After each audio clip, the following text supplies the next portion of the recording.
you have it, you can defend yourself.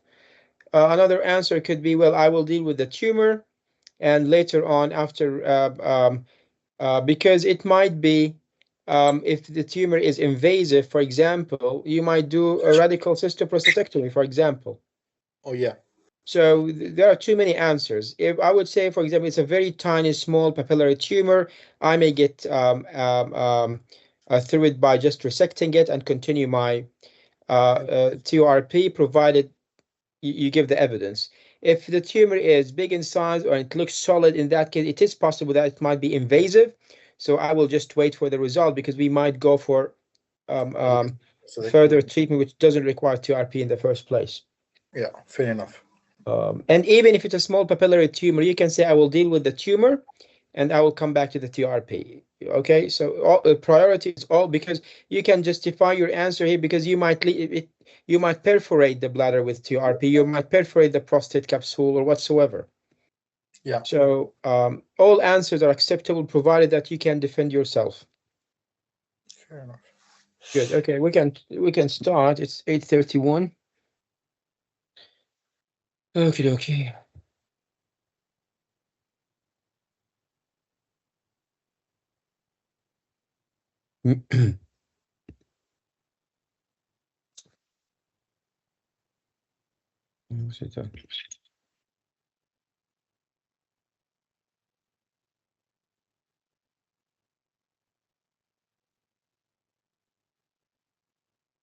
We did most of the andrology cases last time. For those who are joining for the first time, we're going to go through that again when we finish this circle. So don't worry about the andrology. You'll have it again. We'll just continue the rest of the cases now. So,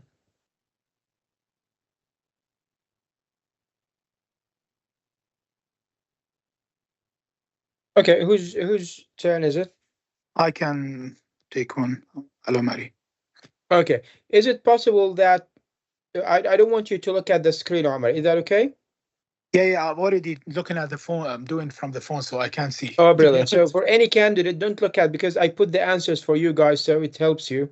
So the candidate shouldn't see the answer, if you don't mind. No worries. Okay, very well. Let me put a timer for you and see how you perform today.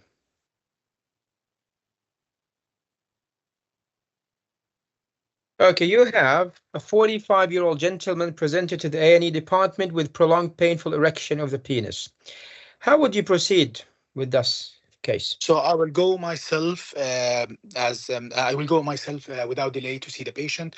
I will ask my SHO while I'm on the road to have a bloods for the patient. Will ask the nurses also to do news for the patient to check if the patient is stable. I will go and see the patient myself. I will check if the patient is stable or not. Then I will ask him a very short history about for how long this have been there and what he was doing, and if there is any risk factors that we can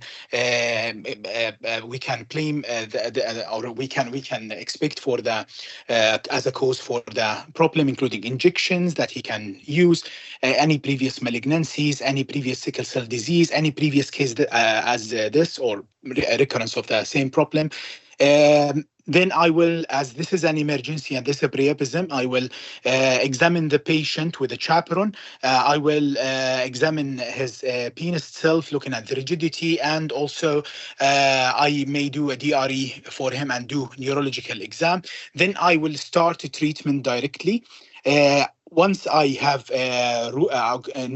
once I know the cause of the problem, so we need to take an aspiration from the penis for ABG. I will give the patient antibiotic during taking the. Fine. So you always, when you start with the history and physical examination, wait for the examiner to tell you, because you might skip some questions. Okay. But very good speed. Okay. What is the pathophysiology of ischemic priapism?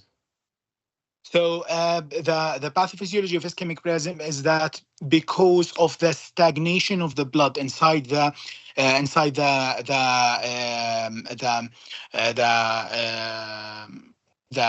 penis or the cavernosa, there will be no flow of blood, and there will be release of neurotransmitters inside, a lot of neurotransmitter inside there will be a lot of neurotransmitter release, and there will be an NO release.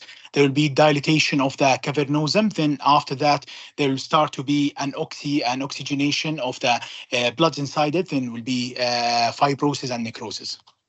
You mean, yeah, you said an oxygenation, right? Okay. Anoxia, yeah, anoxia. Yeah, very well. Okay, no, fine. So what are the different types of priapism you're aware of? So there is the most common, which is ischemic priapism, the non-ischemic one, or the non-ischemic one, and the stuttering. Yeah. Okay, so how could you differentiate between the ischemic and the high flow priapism?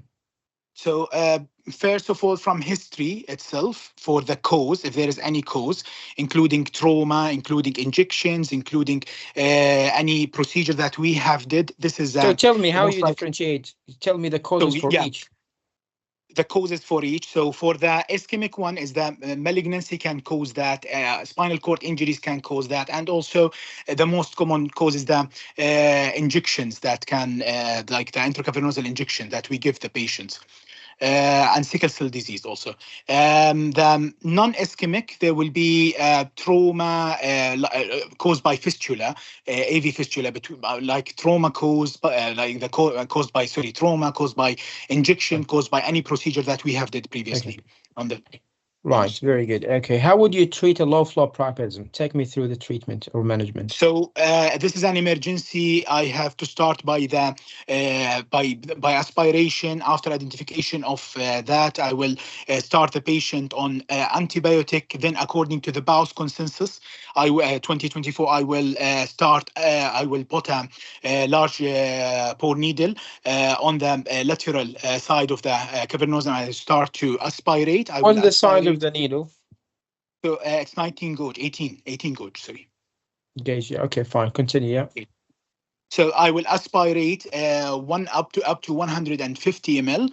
Then if this worked and the patient start to have dismutants, then that's it. If it's not, then I will go to the next step.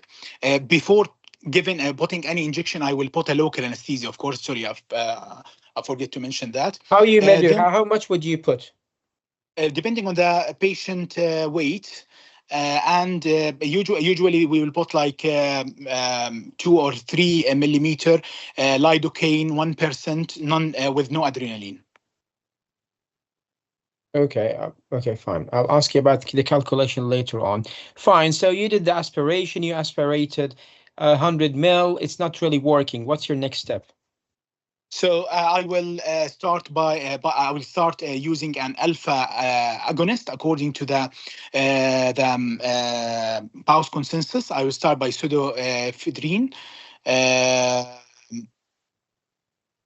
will dilute it. I will take 10 milligram in one. I will take 1 ml of 10 milligram. I will dilute it in phenylephrine, right? You said phenylphrine, right? Sorry, phenylephrine, not pseudoephedrine. Yeah. Okay.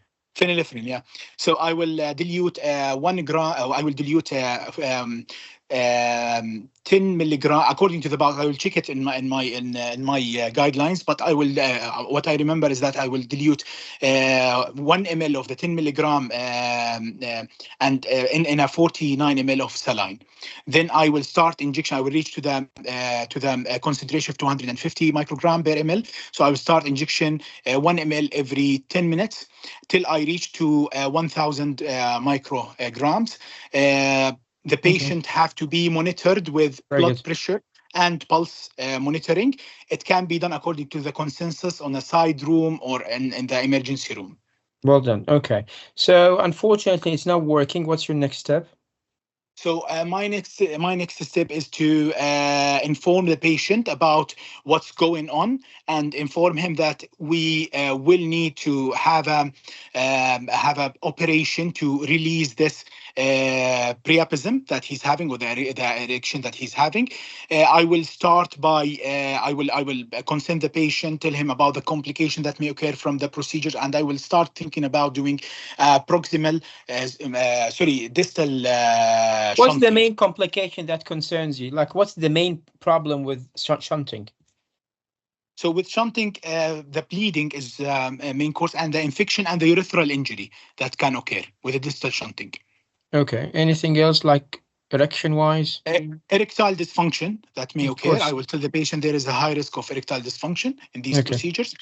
And of course, because of the priapism that he's having, and because of the procedure itself, because we create a fistula nearly between the Great. Well glands and done. between the tuberous. Well done. How would you treat a priapism due to sickle cell disease? So first of all, we have to. I will put my mind that I will contact a hematologist. The Very good. patient have to be started on O2, on oxygenation and pain relief, and given I will give the patient some NSAIDs and something to alkalinize his blood, and HCO3. And will do the same things for the ischemic priapism if the patient's having ischemic priapism. Very well done. We're done. How do you think you did? I don't know. To be honest, this was my station in the exam, and I failed it. Why did you I fail don't it? know. I don't know exactly. To be honest, Did I you believe. answer? Yani, were there any tricky questions? I believe it's about ethical something. I don't remember exactly what was the question. I'm trying to remember it, but it was just like moving around. I was just moving around the same thing. He was talking about if the patient is having family, and the patient is like dementia and having blah blah blah. It was Yeah. and it was something inappropriate to think about, because the patient is taking intravenous injection. Why he will have dementia? How he will Okay, give fine. him So it wasn't related to the clinical scenario, more of like no, no, no, ethical or no. internal question, Yeah, which is yeah, fair yeah, enough. yeah. Because you did answer everything. Well done. Your speed is good. I don't really need to go through it. You did see the patient and you did properly managing the emergency case. You know the pathophysiology of ischemic priapism. When you're asked about how to differentiate, my answer would be a bit little more, be more organized. You skipped some stuff, like you should say, well, I could differentiate by the history, by clinical Examination. examination, and by lab investigation. You missed very important part, which is the lab. You didn't say I will send the blood for the ABG or VBG, which Yeah, is really, that's really important. So I will say from the history taking, I will see the underlying causes that could help me in differentiating between low ischemic, low flow or high flow, such as blah blah. You mentioned it. You mentioned it. And also when we come to the examination, the rigidity of the yeah, penis plans, will yeah. tell me as well. Plus, if the patient is in pain or not. And then laboratory by the pH of the obviously the blood. If it's low pH and low oxygen, indicating most likely we're dealing with ischemic. That's the thing that probably you missed. Yeah, Types of priapism, you mentioned it very well. That's this next question was the differentiation. That's what I answered right now. Mention important points to assess the history. You mentioned everything in the history almost. I would be more specific in the causes because there are just 6 causes. You need to mention. You need to tell them to the examiner that it could be idiopathic sometimes, and most of the time we don't know really the yeah. cause of this. What I And think. it could be hematological, most likely sickle cell, but any blood disease could lead to this problem if the blood cells stick together. Malignancy, that's why you do the trauma, medication. Neurogenic is important. That will tell the examiner that you know what you're talking about. We know that priapism, erection is parasympathetic, right? It's pointing, parasympathetic. Yeah, So if there's any spinal cord injury above the above the sacral, that will block the parasympathetic flow. So sorry, block the sympathetic, so there will be no detumescence because sympathetic is responsible for detumescence. So if any spinal cord injury above the sacral will cause a priapism, that's important, really important. Um, how would you treat it? You did mention everything. Very good that you mentioned that you're gonna use the nurses as well as the junior doctors. Very good.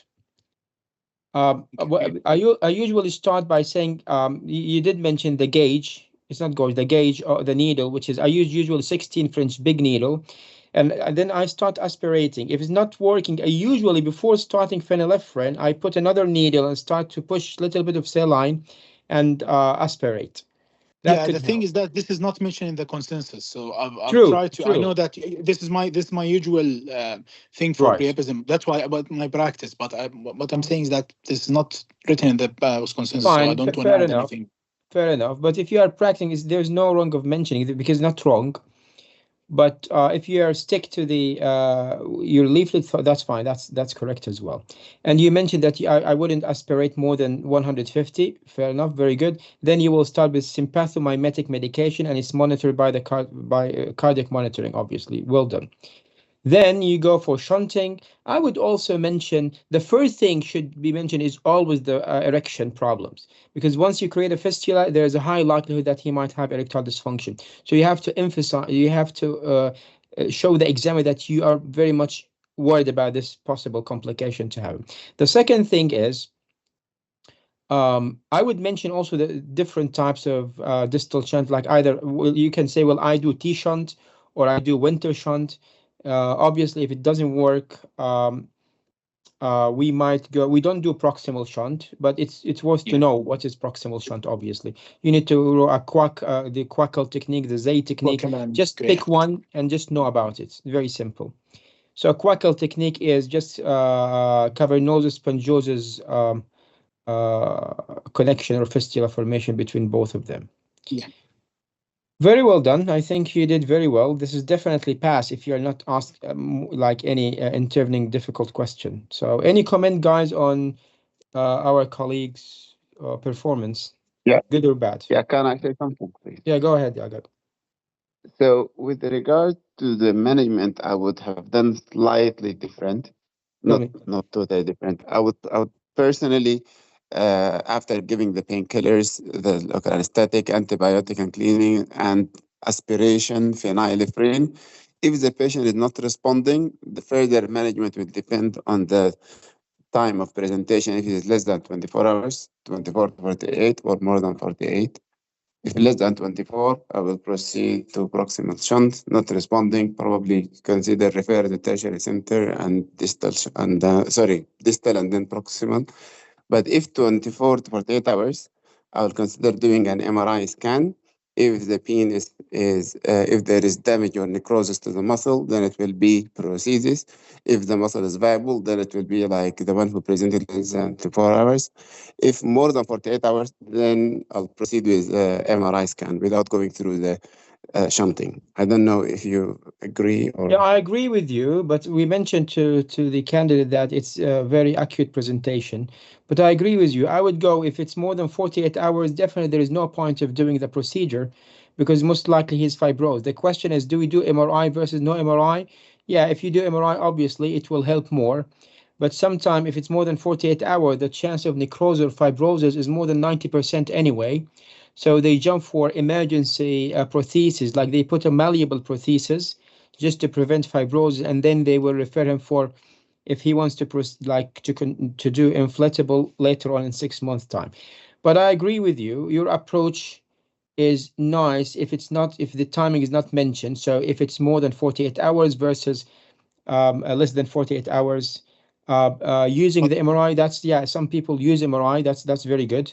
So yeah, I like your answer. Very good answer, really. Very good answer. Can I just comment on that? So Yes, please go ahead. usually for less than 48 hours, okay, we will start by the aspiration and these things. If it's more than 48 hours, there is no uh, Sure. benefit from starting even with the aspiration and these things. So usually if you are in doubt, you have to start like doing everything.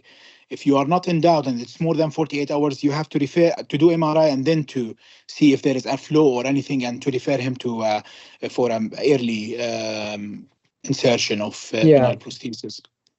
Yeah, fair enough. But the question Fine. is, if it's more than 48 hours, does the guideline suggest that you do nothing? Like, or You do do you do if us? between 48 and 72 hours, you do.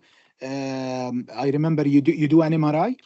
Then you can, if there is a flow, you can start by the shunting about the things that we have mentioned, the aspiration.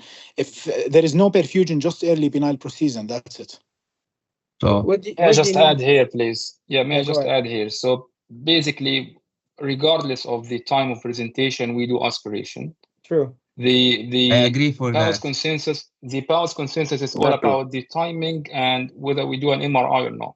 So the Powell's consensus says that if the patient presents between 24 and 40, between 48 and 72 hours, you can do an MRI, and depending on the findings, you proceed whether to prosthesis or to shunt. If the presentation is more than 72 hours, you do an MRI. You do a prosthesis. But regardless of the timing of presentation, we have to like do aspiration and That's true. these I things. 100% correct, Mustafa. Well done. Yeah. Just to agree for that, Rakan, if you don't mind. Yeah, I have been dealing with such cases and communicating with UCLH, and they never accept the patient unless you do for him ABG and you do aspiration one trial at least. They never accept these 100%. cases unless you do that, and then they start accepting that. Yeah, so always, whenever a patient is presented with priapism, you always need to aspirate and deal with it then.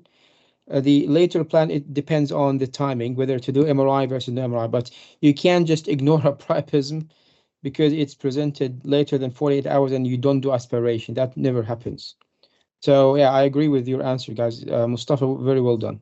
MashaAllah, good. Who's next?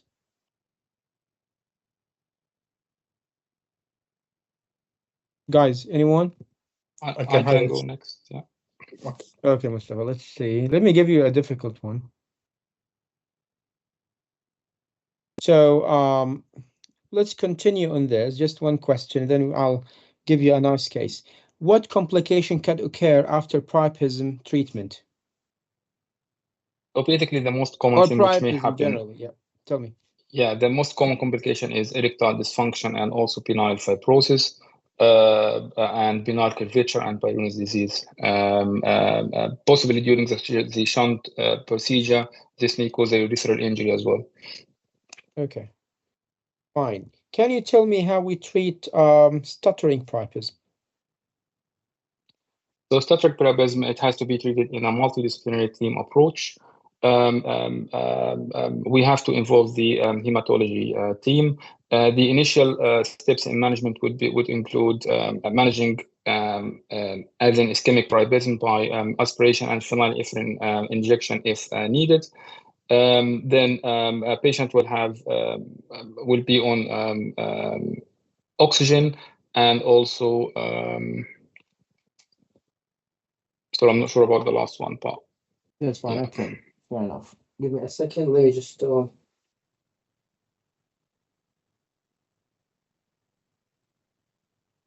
Okay, so we'll talk about the stuttering mechanism, priapism briefly in a second. Let me just put this. Okay, right. Okay, so let me give you a good case here.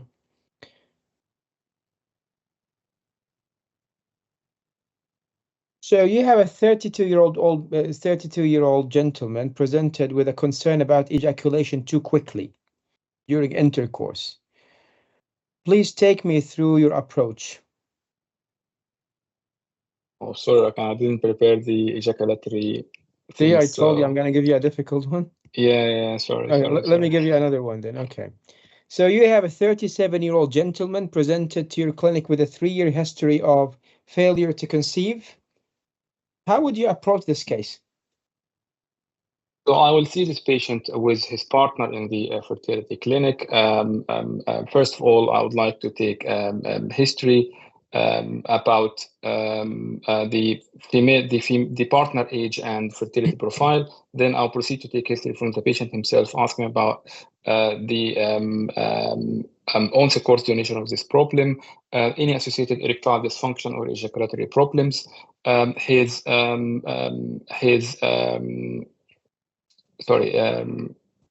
past medical history and his medication history include any testosterone replacement therapy or alpha blocker such as samsulosine. Also, I would ask about Alpha any previous blocker? children. Why alpha blocker is related to infertility? Sometimes with samsulosine it causes retrograde ejaculation. Okay, But, fair yeah. enough. Fine. Okay. Yeah. Yeah, and then I will ask about any previous children for both of the family member. Yeah, that would be my history assessment. Then I'll proceed to examine the patient in the presence of chaperone. I'll start by doing general examination to assess the patient body mass index and waist circumference. Following that, I will do focused genitalia examination, assess his size of penis and post-stage in terms of size and consistency. I will also assess his secondary sexual characters and the suprapubic hair distribution. And during the testicular examination as well, I'll check the presence or absence of VAS. And then I will arrange for the patient to have investigations in the form of a semen analysis after giving some instructions, and also arrange for him to have a lipid profile and random blood sugar. This would be my initial assessment to the patient. Why do you want sugar level and lipid level? Yeah, I think you're mixing between. It is okay, you can do that, but I think you're more like mixing or confusing the erectile dysfunction with infertility. Yeah. But that's fine. You can do that. You can order lipid profile. But what are the most important investigations for infertility? Semen analysis is the most important one. Yeah. Okay. Would you do any hormonal? And hormonal as well. I didn't say that. I'll do a hormonal profile as well. Yeah, what hormonal profile would you request? So we'll start with an early fasting testosterone to start with, and depending on the results, will decide whether to do further tests in the form of FSH, LH, prolactin, and sex hormone binding globulin as well. Okay, so if the testosterone is normal, wouldn't you request FSH? So because you mentioned I will do testosterone if it's normal. No, I meant about the prolactin and the sex hormone binding globulin. But yeah, I'll do this testosterone, FSH, and LH. Yeah. Okay, we'll talk about that. Fine. Examination shows history taking is it's irrelevant, nothing concerning. Examination shows grade 3 varicocele on the right side. What's your next step? So the next step, I will arrange for the patient to have a semen analysis, and also I will arrange for the patient to have a testicular ultrasound to assess the varicocele. Okay. Sorry, did we say? Sorry, Tell me. Did we say the semen analysis, like the results, or no? No, I haven't. No, not yet. Yeah. Okay. So you have grade 3 varicoceles. First of all, tell me the grades of varicocele and what's the name of the grading score? So according to the Hudson classification system, there are 4 grades of varicocele, starting with grade 0, which is subclinical. Okay, is it 4? Okay, from 0, 1 to 3. 0, 1 to 3, yeah. Okay. So 0, which is subclinical, seen on the ultrasound only. 1, which is seen on palpable on valsalva only. 2 is palpable without valsalva and on standing, and grade 3 is visible and palpable. Okay, so this patient has grade 3 on the right side. What's your next step? So this patient has got grade 3 varicocele on the right side, which is uncommon to have right side varicocele like isolated. So I'm concerned about renal malignancy here. So I'll arrange for the patient to have an ultrasound scan on the kidneys and probably an MRI. Yeah. It's not necessary to be kidneys, anything compressing the IVC or something. Yeah. Okay, fair enough. So why is it more common in the left side? It's because of the opening of the testicular vein on the renal vein, and sometimes it gets compressed between the IMA and the aorta in a syndrome called the nutcracker syndrome. Okay, very good, fine. Okay, how would you instruct the patient to collect his semen? So I will give the patient the instruction that this semen analysis, this sample has to be collected after 2 to 5 days of abstinence by masturbation in a clean container, in a clean wide-mouthed container, and the specimen has to be delivered to the lab within 1 hour and has to be kept in a warm place, such as the patient's pocket. And I also advise the patient to report any spillage to the laboratory. Okay. So investigation shows that he has a normal hormones. Semen analysis shows sperm count at 13 million per milliliter, 24% active motility, and 10% abnormal morphology. What are we talking about here? Okay. So this is the standard presentation of a varicocele with the OAT syndrome or oligoathenoteratospermia. So what is the which normal count? What is the normal count and morphology? So the normal count should be more than 39 million per. Yeah, per what? 39 million per what? Per ml, and the concentration should be more than 15 million per ejaculate. The normal morphology should be more than. Yeah, okay. You said 39 million per mil. Like the normal ejaculation is 2 to 3 mils, so we should have like 100 million per ejaculation. So the normal count, normal sperm count should be, I think it's 39 per what? Million. Per what?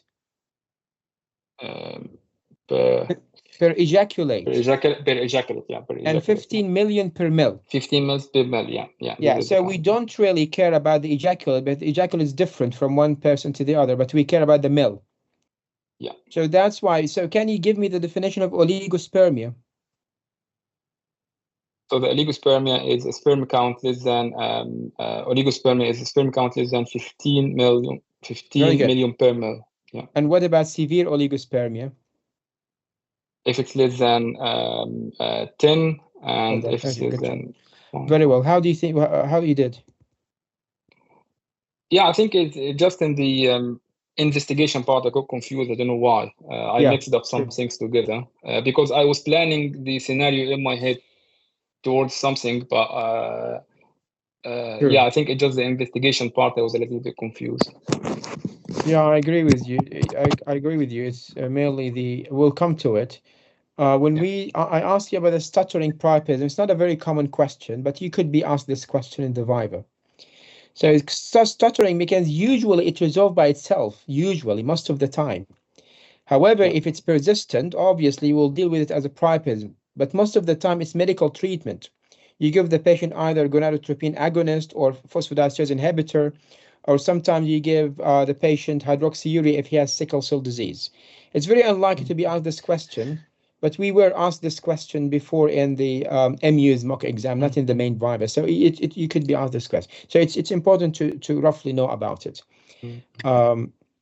When we came to the infertility case, that's a very common case, obviously. It comes in the exam all the time, the varicocele. Yeah. So let's go and see if you answered correctly or not. So I would start always. So what you mentioned is completely correct. I would always start with the female, then I'll go to the male. So I would say it's always preferable to have the female partner with the patient. I need to know if the female partner has been cleared by her gynae, if she has conceived before, and if she has primary infertility or not. Because she might conceive before. Then I'm done with the female. It will take me exactly 3 seconds. Then I'll come to my target here, the male. I'll ask the same question. Is it primary infertility or not? Which is the answered course. You said that correctly. And then I will ask about if he's having any sexual related problems, erectile dysfunction, loss of libido, ejaculatory problem. That's very important. Then you ask about the past medical history, surgical history, drug history, etc., which you did. If you're asked about the drug history, well, you did mention tamsulosin, which is fair enough, fine, but this is not what the examiner is looking for, really. You need to mention other important medications for infertility, like hormonal treatment, like, for example, drugs that could decrease the testosterone level, like cimetidine, spironolactone. Even antibiotics sometimes could affect the testosterone, like tetracycline, ofloxacin, etc. And tamsulosin, yeah, fair enough. But I would mention it also with other medication, to be fair. And surgical history, obviously, if you had pelvic surgery, etc. You didn't mention that all. Examination-wise, with chaperone, you didn't mention chaperone. And you did? Oh, sorry. Okay. General examination, you did it very well, really. You did mention the BMI of the patient and the waist and peripheral aromatization. You mentioned the secondary sexual character to exclude any syndromatic manifestation. We want to make sure that we're not dealing with Klinefelter syndrome here. And then you went into the local examination. You didn't miss anything. the size of the penis, the scrotum, the testicle size, the consistency, the vase, and DRE examination as well. And then you went to the investigation where the problem was. So if it's grade 3 varicocele, I always tell the examiner that I'm going to examine the patient during erect and supine position, and I will elevate the scrotum to see if the veins are draining. If they are right side not draining, that's a highly suspicious varicocele. I would definitely go for an ultrasound scan on the abdomen to check if there's an intra-abdominal or intra-pelvic lesion. It's not necessary to be renal lesion. Anything compressing the IVC will cause this problem. And you mentioned that. Then you went to the investigation here where you made a little bit of mistakes, semen analysis, different guidelines. I would go with the 2 semen analysis separated by 3 months. And then I will go with hormonal. You have to order testosterone and FSH. That's a must. Yeah. That's a must. You can spare LH and you can spare prolactin and etc. But you can't, because luteinizing hormone is stimulation for testosterone release. So if the testosterone is normal, I don't really need to do luteinizing hormone. But FSH is completely separate thing from the Sertoli cells. So I would go with testosterone and follicle stimulating hormone. You want to subclassify testosterone? You are a very good candidate. You can mention this the 6 hormone binding globulin, albumin binding, testosterone bound to albumin and free testosterone, and you need to mention numbers for each, obviously, like 60%, 38%, and 2%, and also you need to know the testosterone level in the blood. So if you are going with the American guideline, it's 300 to 1,000 nanogram per deciliter as millimole per liter, and if you're going with the EAU guideline, it's 10 to 30 nanomole per liter. So stick to one. I would go with the 10 to 30 because that's the commonest here. And hormonal assessment, FSH, LH, we did mention that. You don't need to do LH. Yeah. Any comment, guys, on Mr. Mustafa's performance, negative or positive? I just don't get the point that when he examined the patient, he had visible or grade 3 varicocele. He mentioned that he will ask for ultrasound scan to assess the varicocele. Okay, yeah, I agree. So I think the ultrasound, once you have any infertility, there is 2 to 4 risk of having testicular cancer. So true. I think it's still indicated to do an ultrasound, even if it's not for the varicocele. True, but the answer, his answer was correct and incorrect, as Ayman mentioned. He asked for ultrasound to assess the varicocele, which is fair enough if you detect it, but you need to know that the ultrasound is indicated for cancer detection, Mustafa. Yeah, as per the EAU guideline, as they mentioned. So if you said, I want to assess the varicocele properly, fine, you can do that. But the main indication of the ultrasound is to exclude malignancy as per the EAU guideline. And actually, the EAU guideline suggested to do more hormonal, like hepatitis B surface antigen, hepatitis C virus antibodies, and HIV antibodies as well, in case you do cryopreservation or whatsoever. So you need to, because if you mention ultrasound, he's gonna grill you on that. Why do you want the ultrasound? You just palpated the varicocele.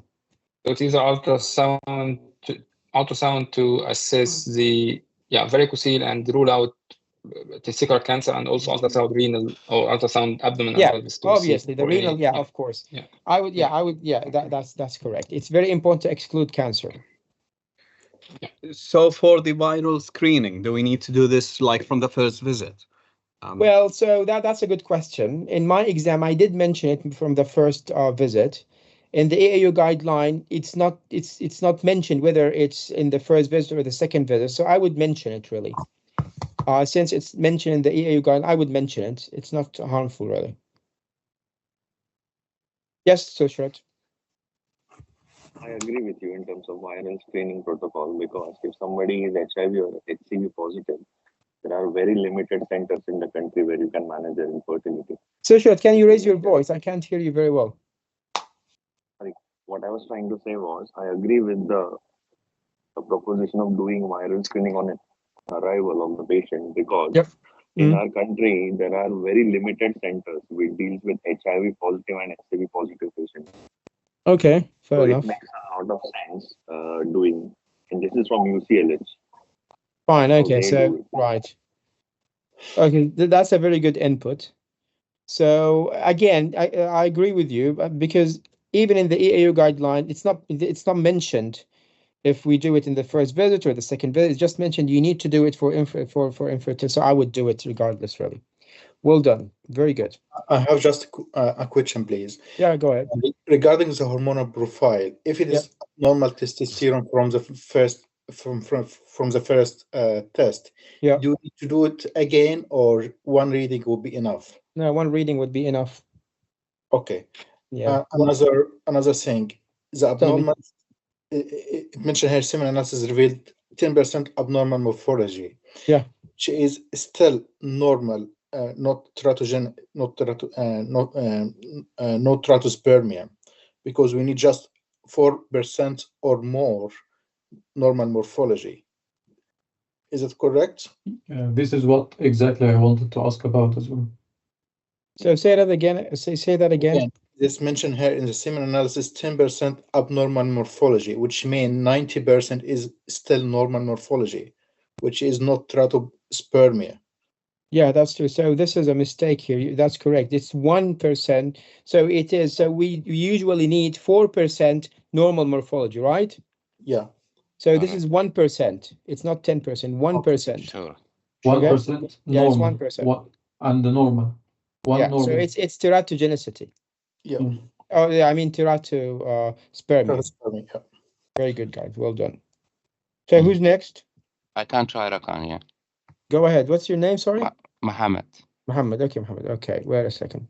Fine, Mohammed. So let's start from where Mustafa ended. Give me a second. Let me put a timer. So tell me about the motility of the sperm. What is the normal motility you are expecting in a normal patient? The normal motility, there is the active progressive motility and there's total motility. So the progressive motility has to be more than 32%, and the whole motility has to be above 39%. Okay, that's very good. So this is a patient with grade 3 varicocele. Ultrasound on the abdomen is normal. He has OAT syndrome or trait. So what's your next step? So I will counsel the patient about the varicocectomy, and I will discuss with him treatment option. We have two treatment option in our trust: the IR embolization and the microscopic subinguinal ligation. How would you counsel the patient on varicocelectomy, if I may interrupt you? Microsurgical varicocelectomy. So I have to tell the patient that the aim of the procedure to remove the veins, the extra veins in the testes, and this is day case surgery and under general anesthesia. We do small subinguinal incision in the testes, and sorry, I'm really sorry. I'm going to interrupt you here. Before surgery, how would you counsel the patient varicocelectomy as an option for fertility? Both option. Yeah, for both option. Okay. So like he wants to get he wants to conceive. So will varicocelectomy make him conceive? How would you counsel him? What's the debate here? I understand. I think from the NICE guideline doesn't recommend varicocelectomy, but the EU recommend doing varicocelectomy for all clinically palpable varicocele, and the chance of getting pregnancy after, I can't remember the chance, but maybe the chance getting pregnancy after doing varicocelectomy 50%. My question is, okay, will the varicocelectomy improve the semen parameters or not? Yes, it will improve the semen parameter, but there is debate about that. Very good. Well, about what? I can't about its the chance of getting pregnancy and the success rate after doing varicocelectomy. I can't recall the debate point, but I know there is a debate in this point, especially the NICE Okay, fine. Yeah. Okay, so how would you do it? What procedure would you choose in your practice? So yeah, there is IR embolization and there is a microsurgical technique and pros cons. I have to discuss with the patient the pro and cons of every technique, and the more accuracy in favor of surgical technique, but in just 5 or 10% higher.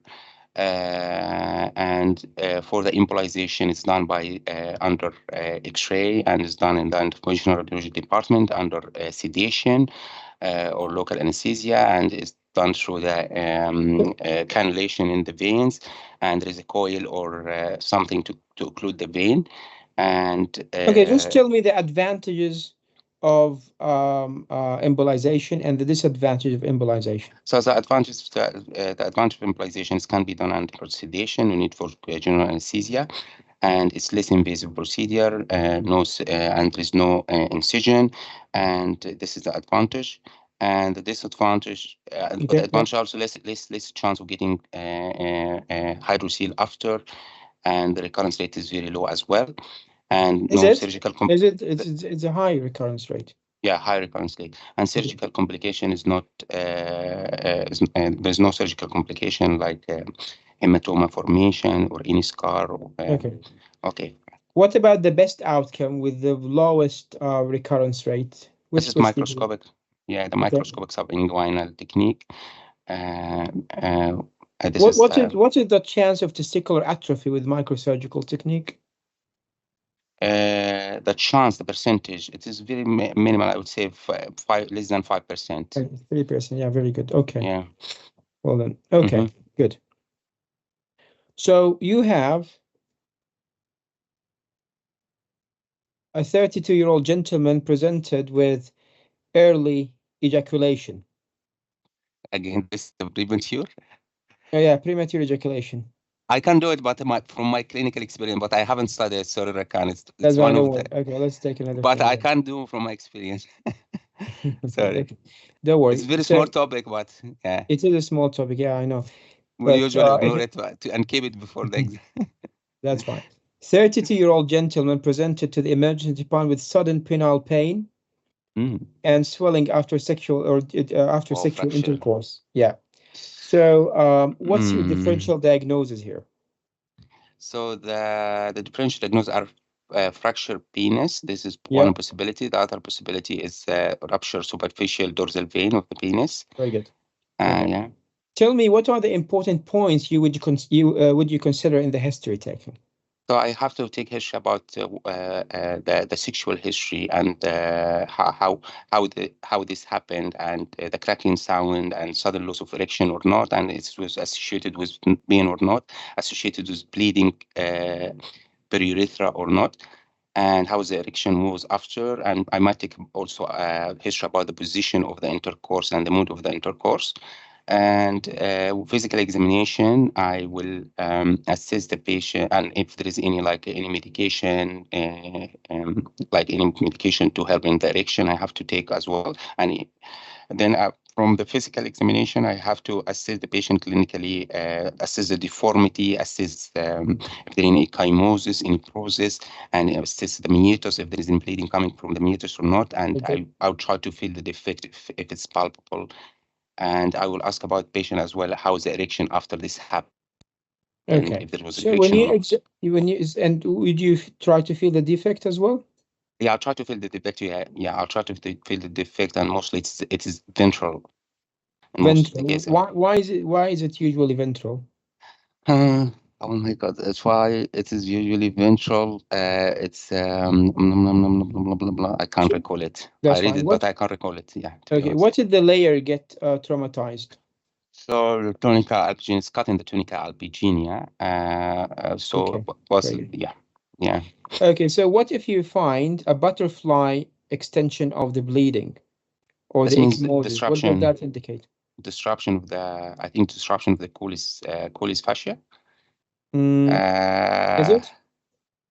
It is the screw. It is the fascia in the perineum. So the fascia is disruption. So what is the fascia covers? What is the layer the vein is tartus box and tunica. Box. Yeah, so if it's rupture of the box, it will flow over. Okay, box, okay. Yeah. Very good. Okay. So yeah, so you did examine the patient. History taking, the history showed that there is pop sound associated with severe pain and detumescence, no more erection. There is no blood in the meatus, and there is a defect on the ventral aspect of the penis, base of the penis. What's your next step? So basically, this patient needs to be consented and counseling about taking theater for exploration and possible repair of the defect.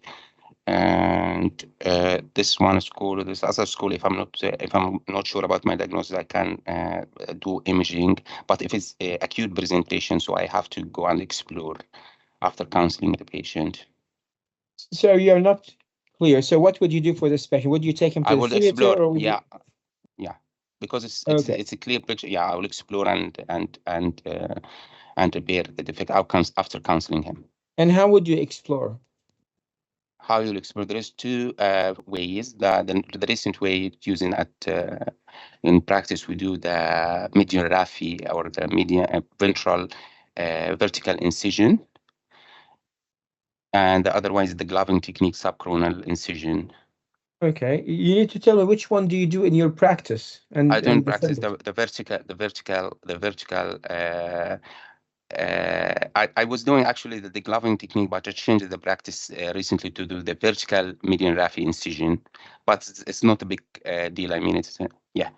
So what's the advantage and disadvantage of? I think it's cosmetically, this is cosmetically better, and it's direct because they found most of the defect in the ventral aspect, so it go directly to the defect and more better cosmetically, and no need to deglove, the penis, the whole penis, and there is there is another incision which is direct over. But I mean, it's less comorbid, obviously, right?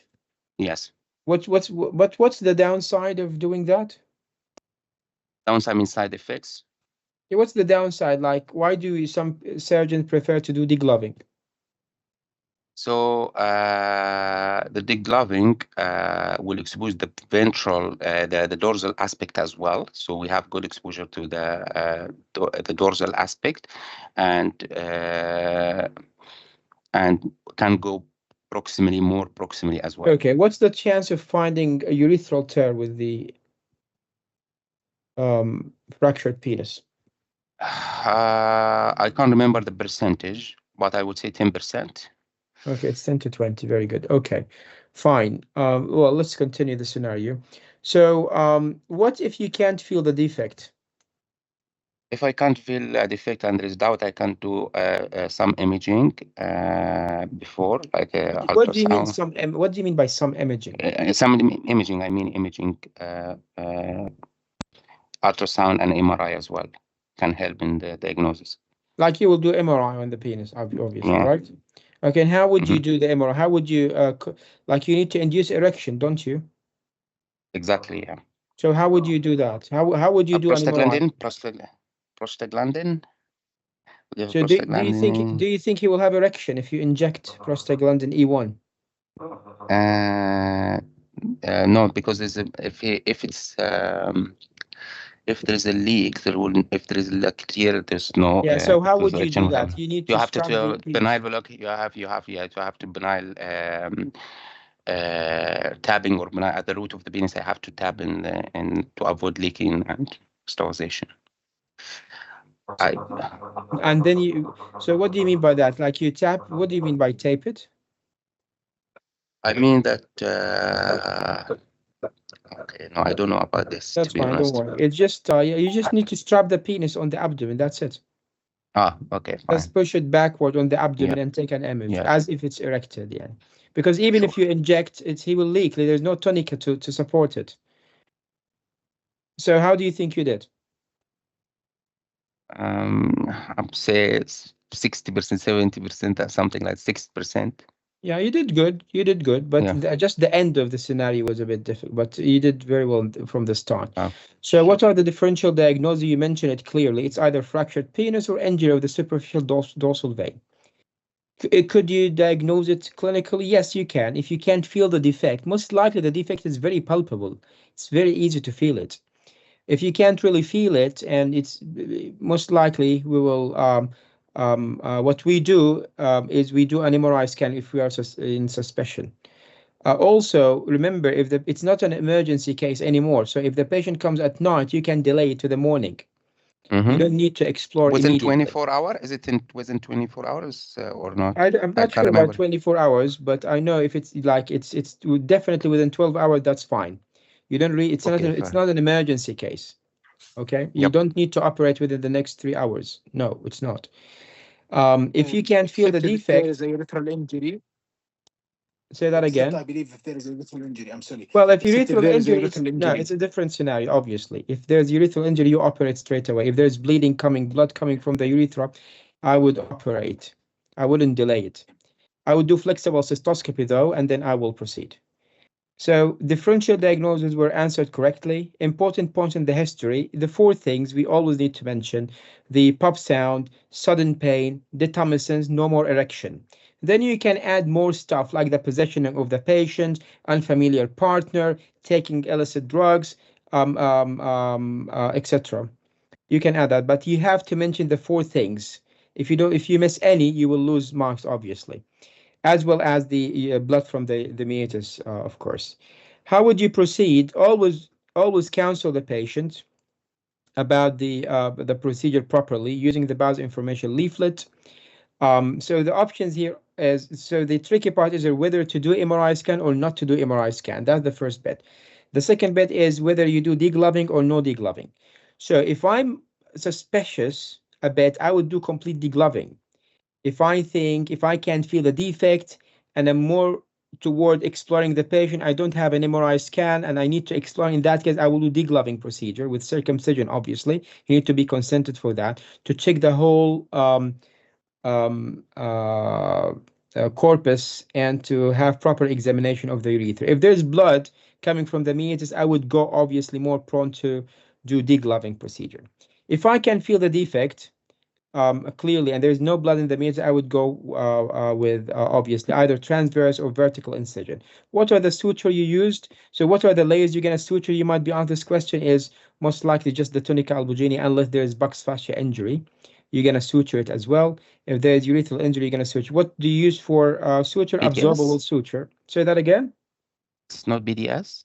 You can use that. We use PDS, but any absorbable suture is acceptable.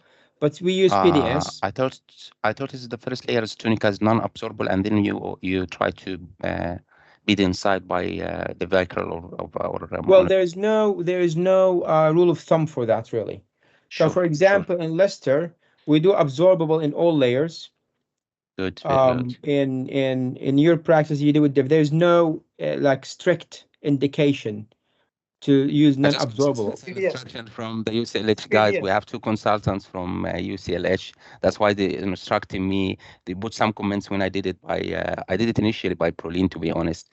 Yeah. Because we're using in Egypt, we don't have BDS. So they commented on that and said you have to use BDS. That's why I'm mentioning Fine, BDS. fair enough. So just mention what you do in your practice, sure. So you can easily defend it. If there's any blood coming from the meatus, obviously you need to do flexible ureteroscopy and to fix the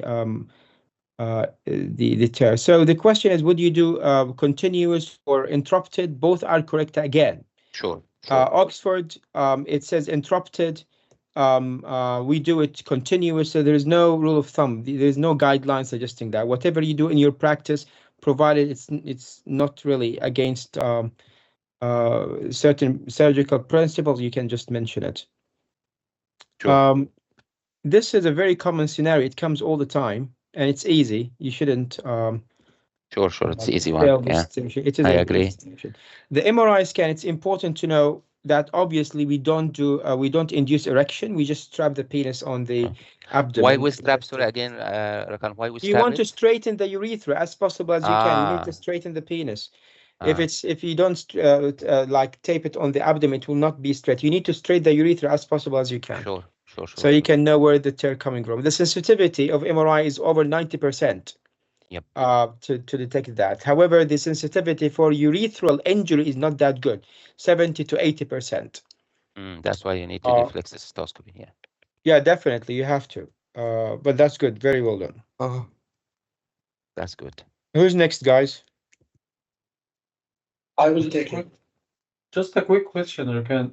Tell Is me. there a role for ultrasound, penile ultrasound in these cases? Well, Because so yeah, there is always a rule, but the sensitivity for the tear is low. is It's it? definitely less than 70%. It's useful. So I wouldn't mention ultrasound real. I would go with an MRI scan. Because sometimes they challenge you that the MRI scan is like time consuming. It's not easy to find a slot for ultrasound scan for the MRI scan.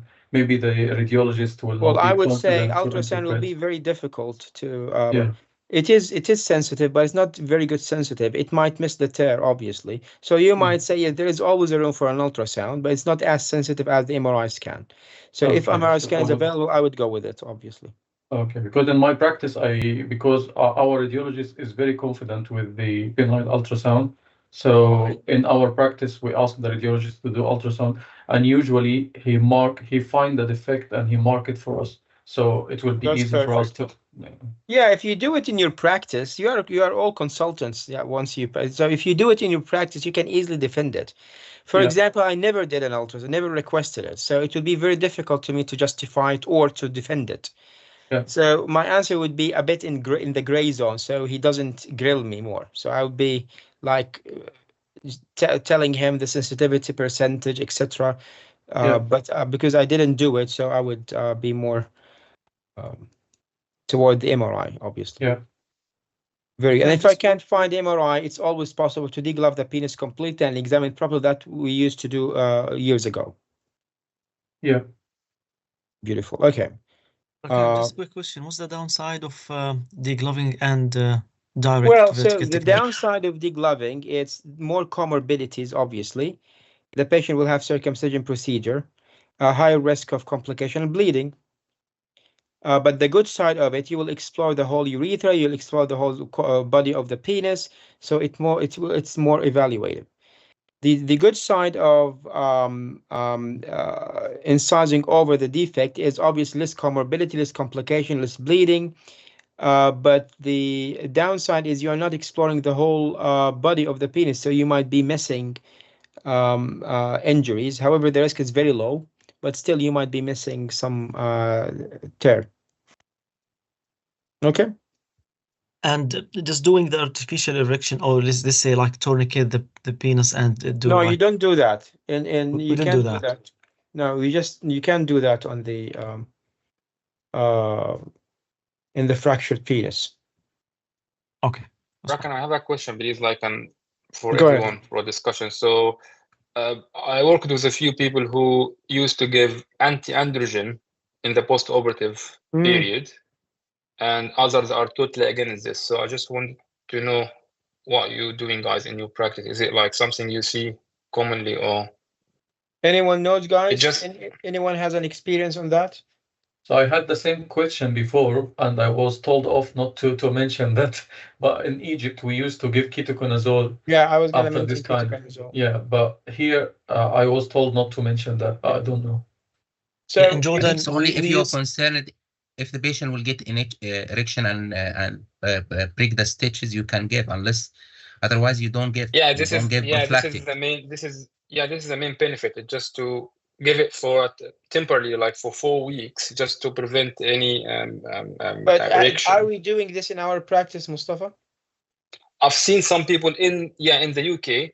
Actually, I've worked with some people who did it, and others are totally against. And I couldn't find any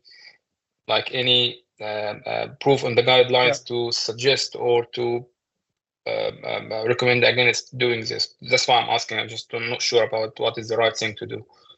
In case they ask about this, I'm not sure. So yeah, Yeah, we used to the Valium, which is diazepam for patient for 10 days. That's from my practice from Jordan. So 10 days of diazepam, and that's it. I saw some consultants will give lexotanil, which is anti-anxiety, just like bromazimab. Yeah. in UK. Well, there's no guide, as Mustafa mentioned, there's no guidelines here suggesting what to do. But I would, in our practice, we just give instructions to the patients to avoid any situation that could cause erection for 6 weeks. If I'm giving something I used to give before ketoconazole, but I would be very careful to mention any drugs really here. But again, if you're doing it in your practice here, fine, you can mention it. But I what's will really not mention it important, just in case they ask about it. I'm not going to mention it. No, but only just, thing- just in case they ask about it. Yeah. I The only guess if thing they we ask actually give. about it, if they ask about Yeah. it directly, I think any of our answer will be correct. Sure. Because this is what Yeah, we do in exactly. our practice, and it's never going to Sure. be like wrong. But I would emphasize on how to instruct the patient to avoid sexual, like erection, and warn him about the possibility of rupture of the stitches, which will indeed, like stuff like that. They want to hear that as well, more than the drug itself. Yeah. Okay. Well done. So, Rakan, I've a few days ago I discussed this with one of the andrologists, Yeah. and in the AU they did not mention any type of medication to give to patients. However, in the NICE guidelines they mentioned the benzodiazepines. Fair enough. So Okay. yeah, this is the only thing that was mentioned, but it's not mandatory, but it's acceptable. Very nice. Yeah, I would mention that Yeah. then. Good. Yeah. Yeah, that's a good thing. Who's next, guys? I will do it. Okay, let me put a timer for you. Give me a second.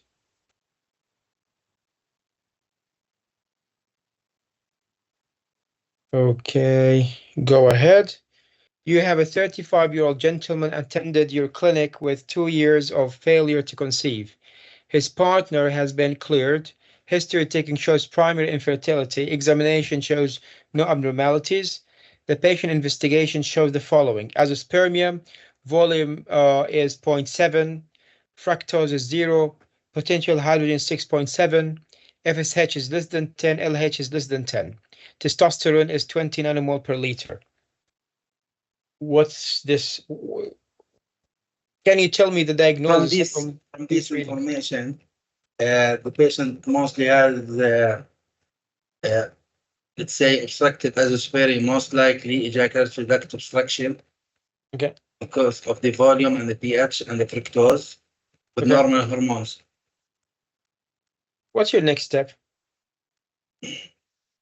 I need to define the level of obstruction to request transrectal ultrasound to define the seminal discal diameter and ejaculate duct diameter, along with any midline cystic structure, and then proceed from there. Wouldn't you do any special investigation because this is like severe oligospermia, like azoospermia? Okay. For azoospermia, I will do karyotyping. Okay, fair enough. So, do you want to do? Do you usually do transrectal ultrasound in your practice for azoospermic obstructive cases? Yes. Or MRI scan? Transrectal. Okay, so they did the As the MRI beginning, because they did it. Okay, go ahead. there are parameters to include obstruction, seminal discal more than 15 millimeter, and the ejaculate duct more than 2.3 millimeter. They will give us. Fine, they did an MRI scan for you, and this is the MRI scan. What do you see? I see dilated seminal vesicles. Yeah. On both sides. Good. Is this T1 weighted or T2 weighted? You need to tell me the type of. Yeah, sorry, it's T2 weighted. Yeah, that's correct. Yes. That's definitely T2 weighted. Yeah. I look to the blood. Okay. Yeah, well, this is not very clear, but there's T2 weight. There's cystic fluids here. Yes.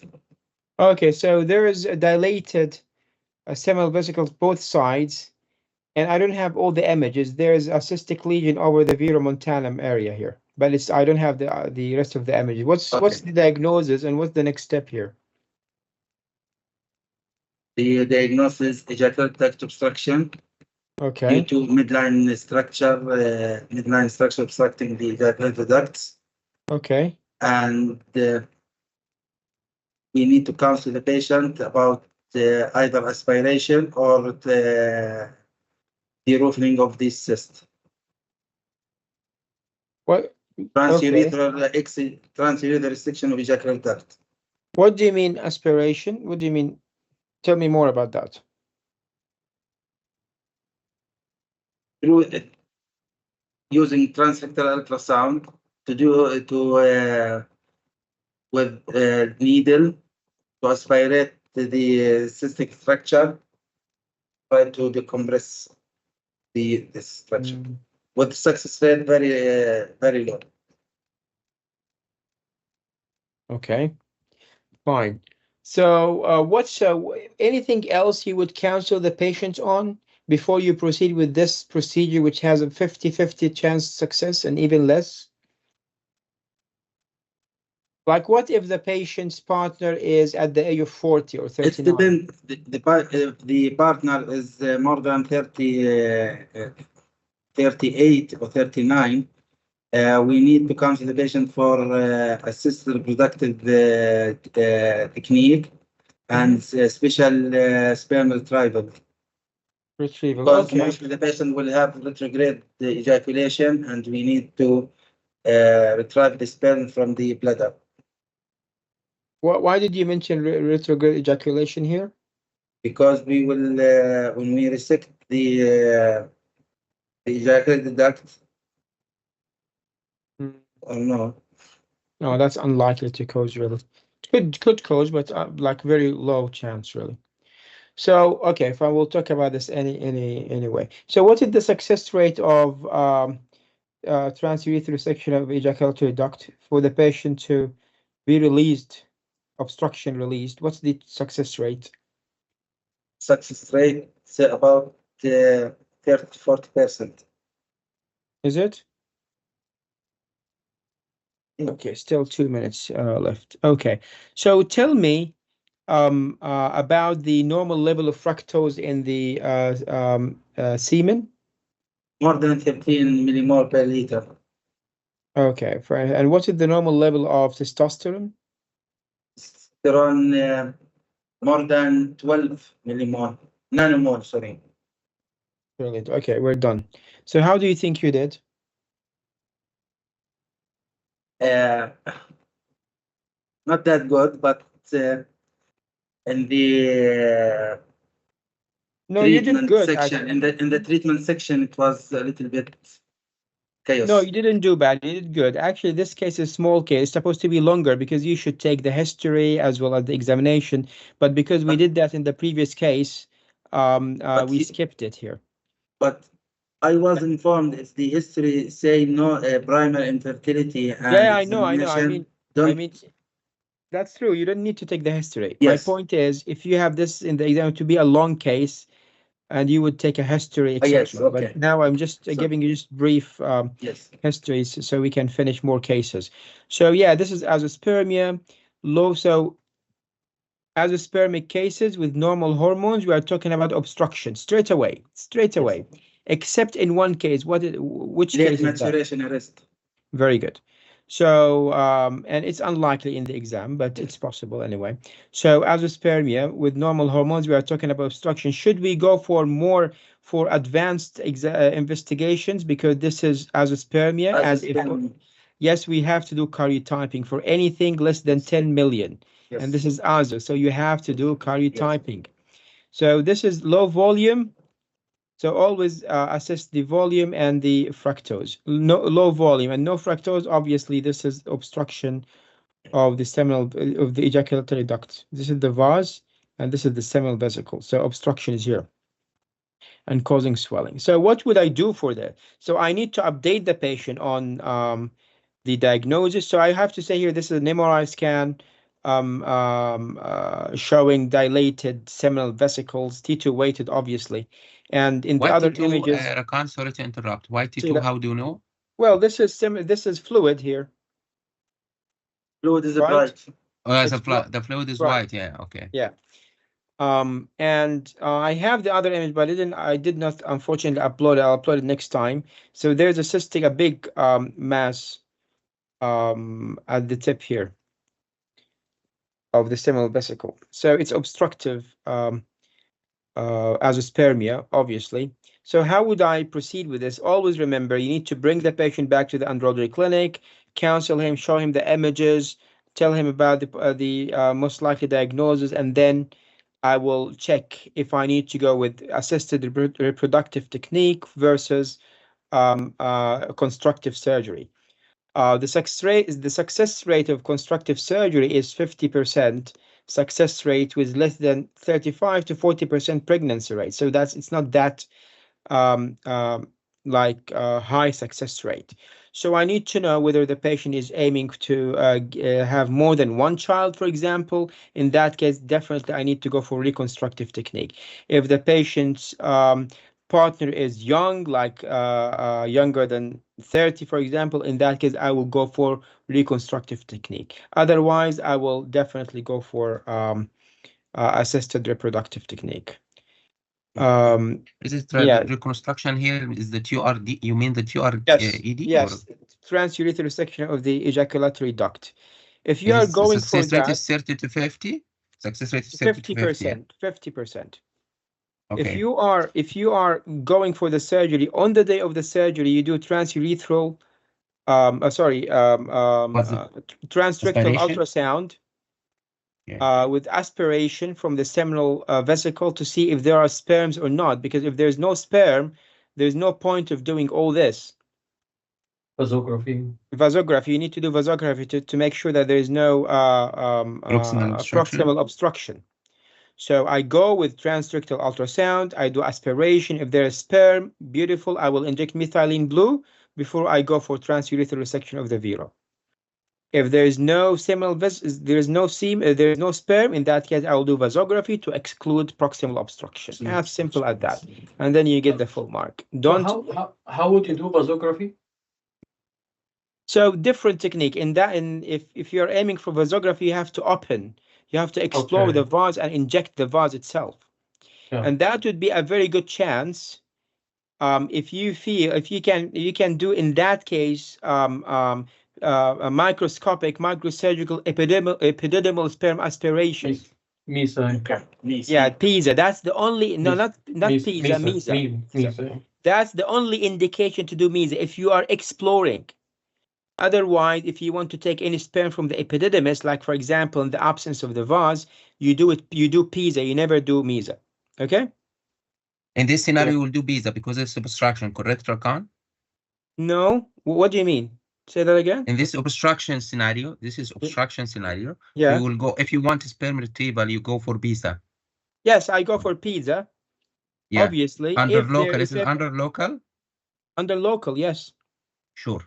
But listen, so PISA, you could go for PISA, but usually PISA is mainly indicated in absence of the vase. Yeah. However, if you feel that the epididymis is bulging, and you can give it a try, but you need to be, because we are not andrologists, you need to be very careful when you answer these questions. So the main indication for PISA is when there is absence of the vase, because the epididymis will be very much loaded with sperm, very much loaded. There is nowhere for the sperm to go. But in this case, the epididymis might not be loaded with sperm. It might be empty. You know what I mean? Yeah. It's all stored in the seminal vesicle. So you might not get sperm from the epididymis. So you need to explain your point to the examiner. So usually I will retrieve with microteasy.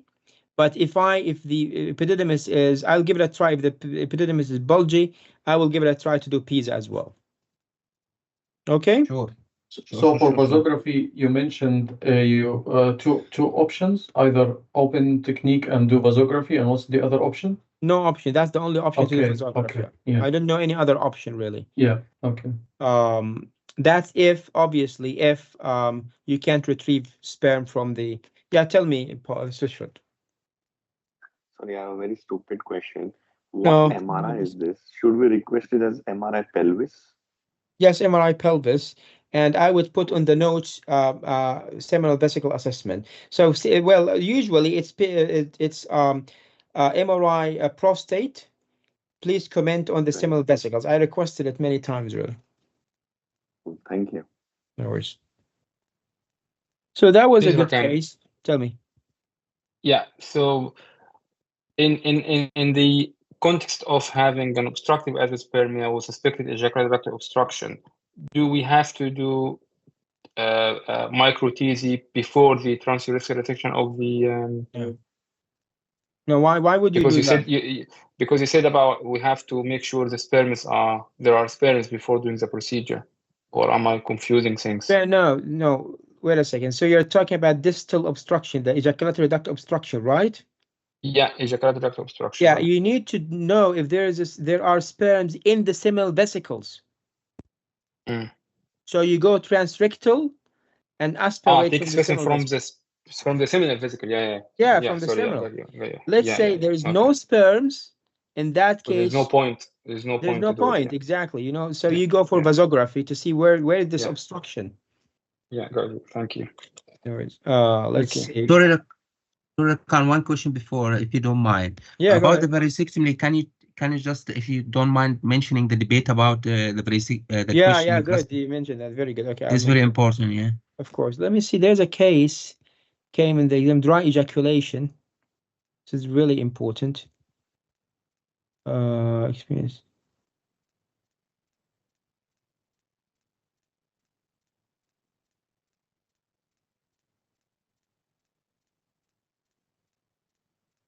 Is it possible that I missed it? Nobody wants the premature ejaculation, right? Okay, that's the case here. I will take it again. Premature. Fine. So this is a case. Oh, okay. Yeah, before we go into this, so varicocelectomy, there is no, so the debate, you need to approach this counseling very carefully with the exam. So there is no debate about whether the varicocelectomy will improve the semen or not. It will improve the semen parameter. That's a fact. That's based on many studies like Abdul Majid trial 2012, like Roberts trial 2020. There's no doubt if I fix your varicocele, definitely your parameters will improve. 70% of the semen will of the patient's semen will improve. 70% improvement after I fix your varicocele. So that's a fact. So there's no debate. The debate is about pregnancy. Will that improve the pregnancy or not? If I improve your semen parameters, will that improve the pregnancy? That's the big debate. There are too many studies opposing each other.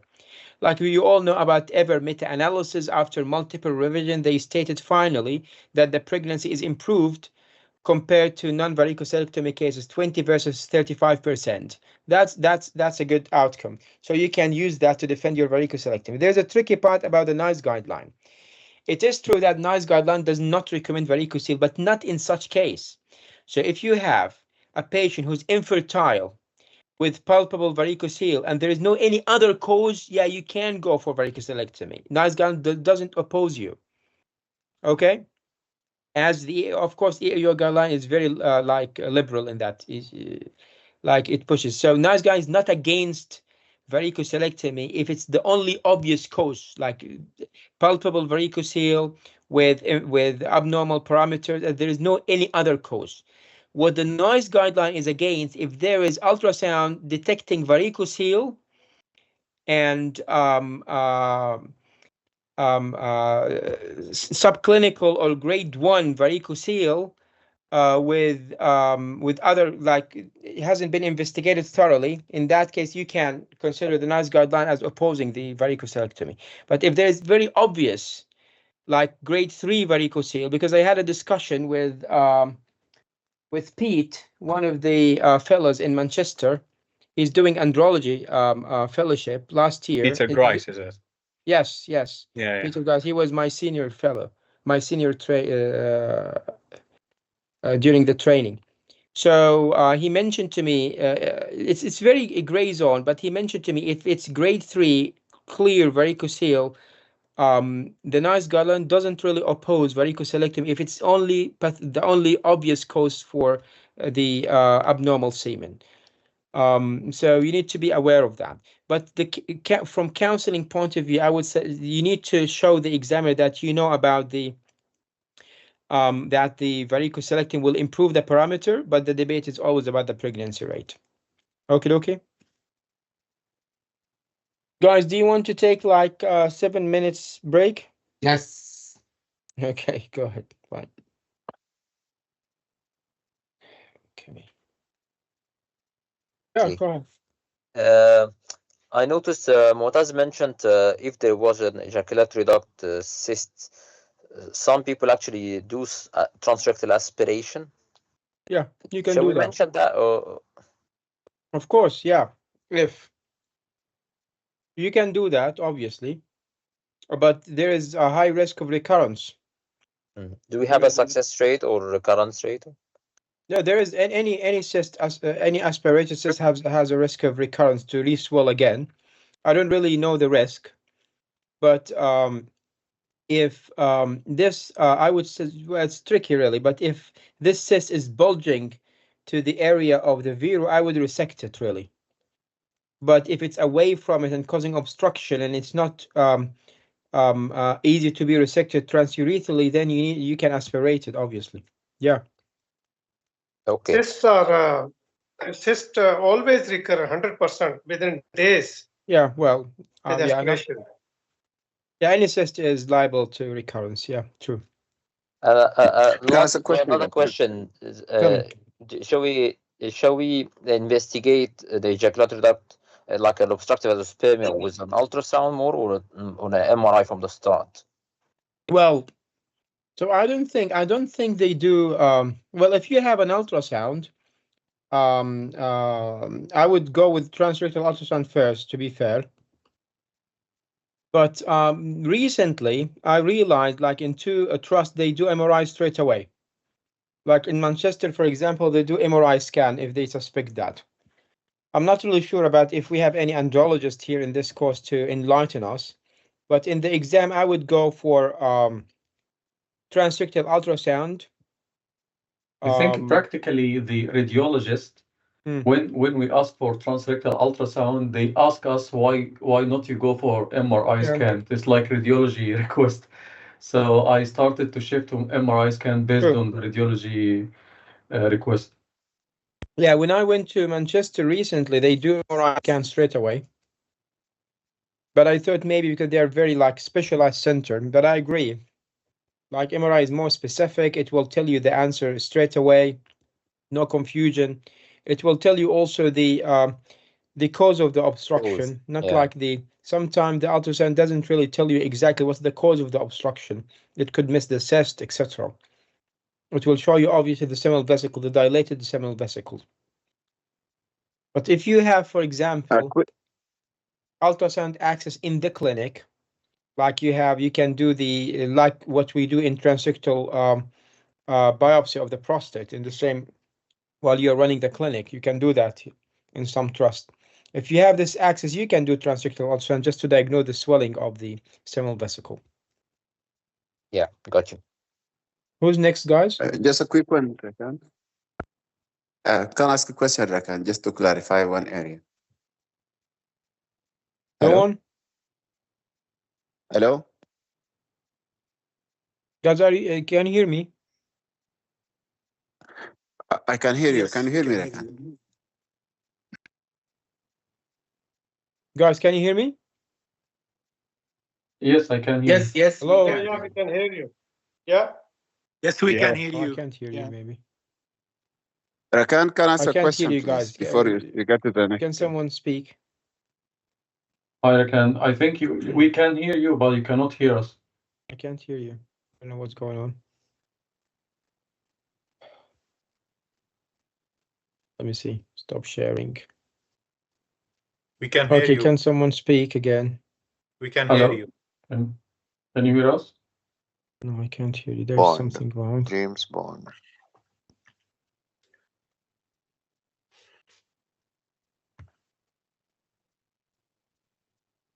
Oh, unfortunately, I have to restart the computer. I think there's something wrong with the sound system. So I will restart again, guys, in just 1 minute, okay? Okay. Let me see if the YouTube is working like.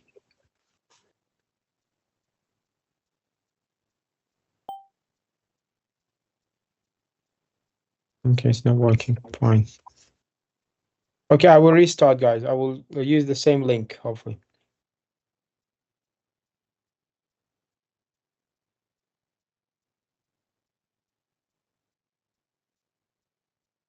Hi guys, can you hear me? Yes. Yes, Hassan, Right. Can I put this to you about vasectomy? If someone has got the vasectomy done and at 12 weeks you've done the semen analysis, okay? Okay. We know that if you even find one motile sperm, this is unsuccessful and need to redo it. If it is azoospermic sample, you ask him to have intercourse without protection, right? What if the patient has non-motile sperms? How soon you will repeat it? Would you repeat the analysis at 16 weeks? And if it is still present, then you wait until 7 months to give him special clearance? Or it depends on the number of non-motile sperms to decide the next step? No, I believe you do it every 6 weeks usually, till you 6 to 8 weeks till you get the number, and at 7 months this is the clearance, the special clearance. So you carry on with This is semen what I was analysis what I after 12 remember weeks. I've read in RCOG or something like this. But you need to So continue doing it. Until when? 7 Till months. 7 months. This is special clearance, yeah. Right. So you continue, and at 7 months, you found non-motile sperms, but more than 100,000 sperm per ml. This is What failure. next? This is failure. This is failure, Hassan. This failure. This is If it failure. is more than 100,000 failure? Yeah, of course. If it's more than 100,000 motile, this is non-motile. This is definite failure. But if you've done it at 12 weeks and it's non-motile, less than 100,000, you repeat it at 16 weeks. And if it's still the same, you do it at 7 months. If it's still the same, this is special clearance. If it's more than 100,000, this is failure. More than 100 non-motile at 12 weeks is failure? At more than 28. Are you sure? Less than 100,000 immotile, okay, less than 100,000 immotile at 7 months. This is special clearance because the pregnancy rate will be less than 1%. Okay. Okay. This is not my question. I Can you know hear me, about guys? that Guys, part.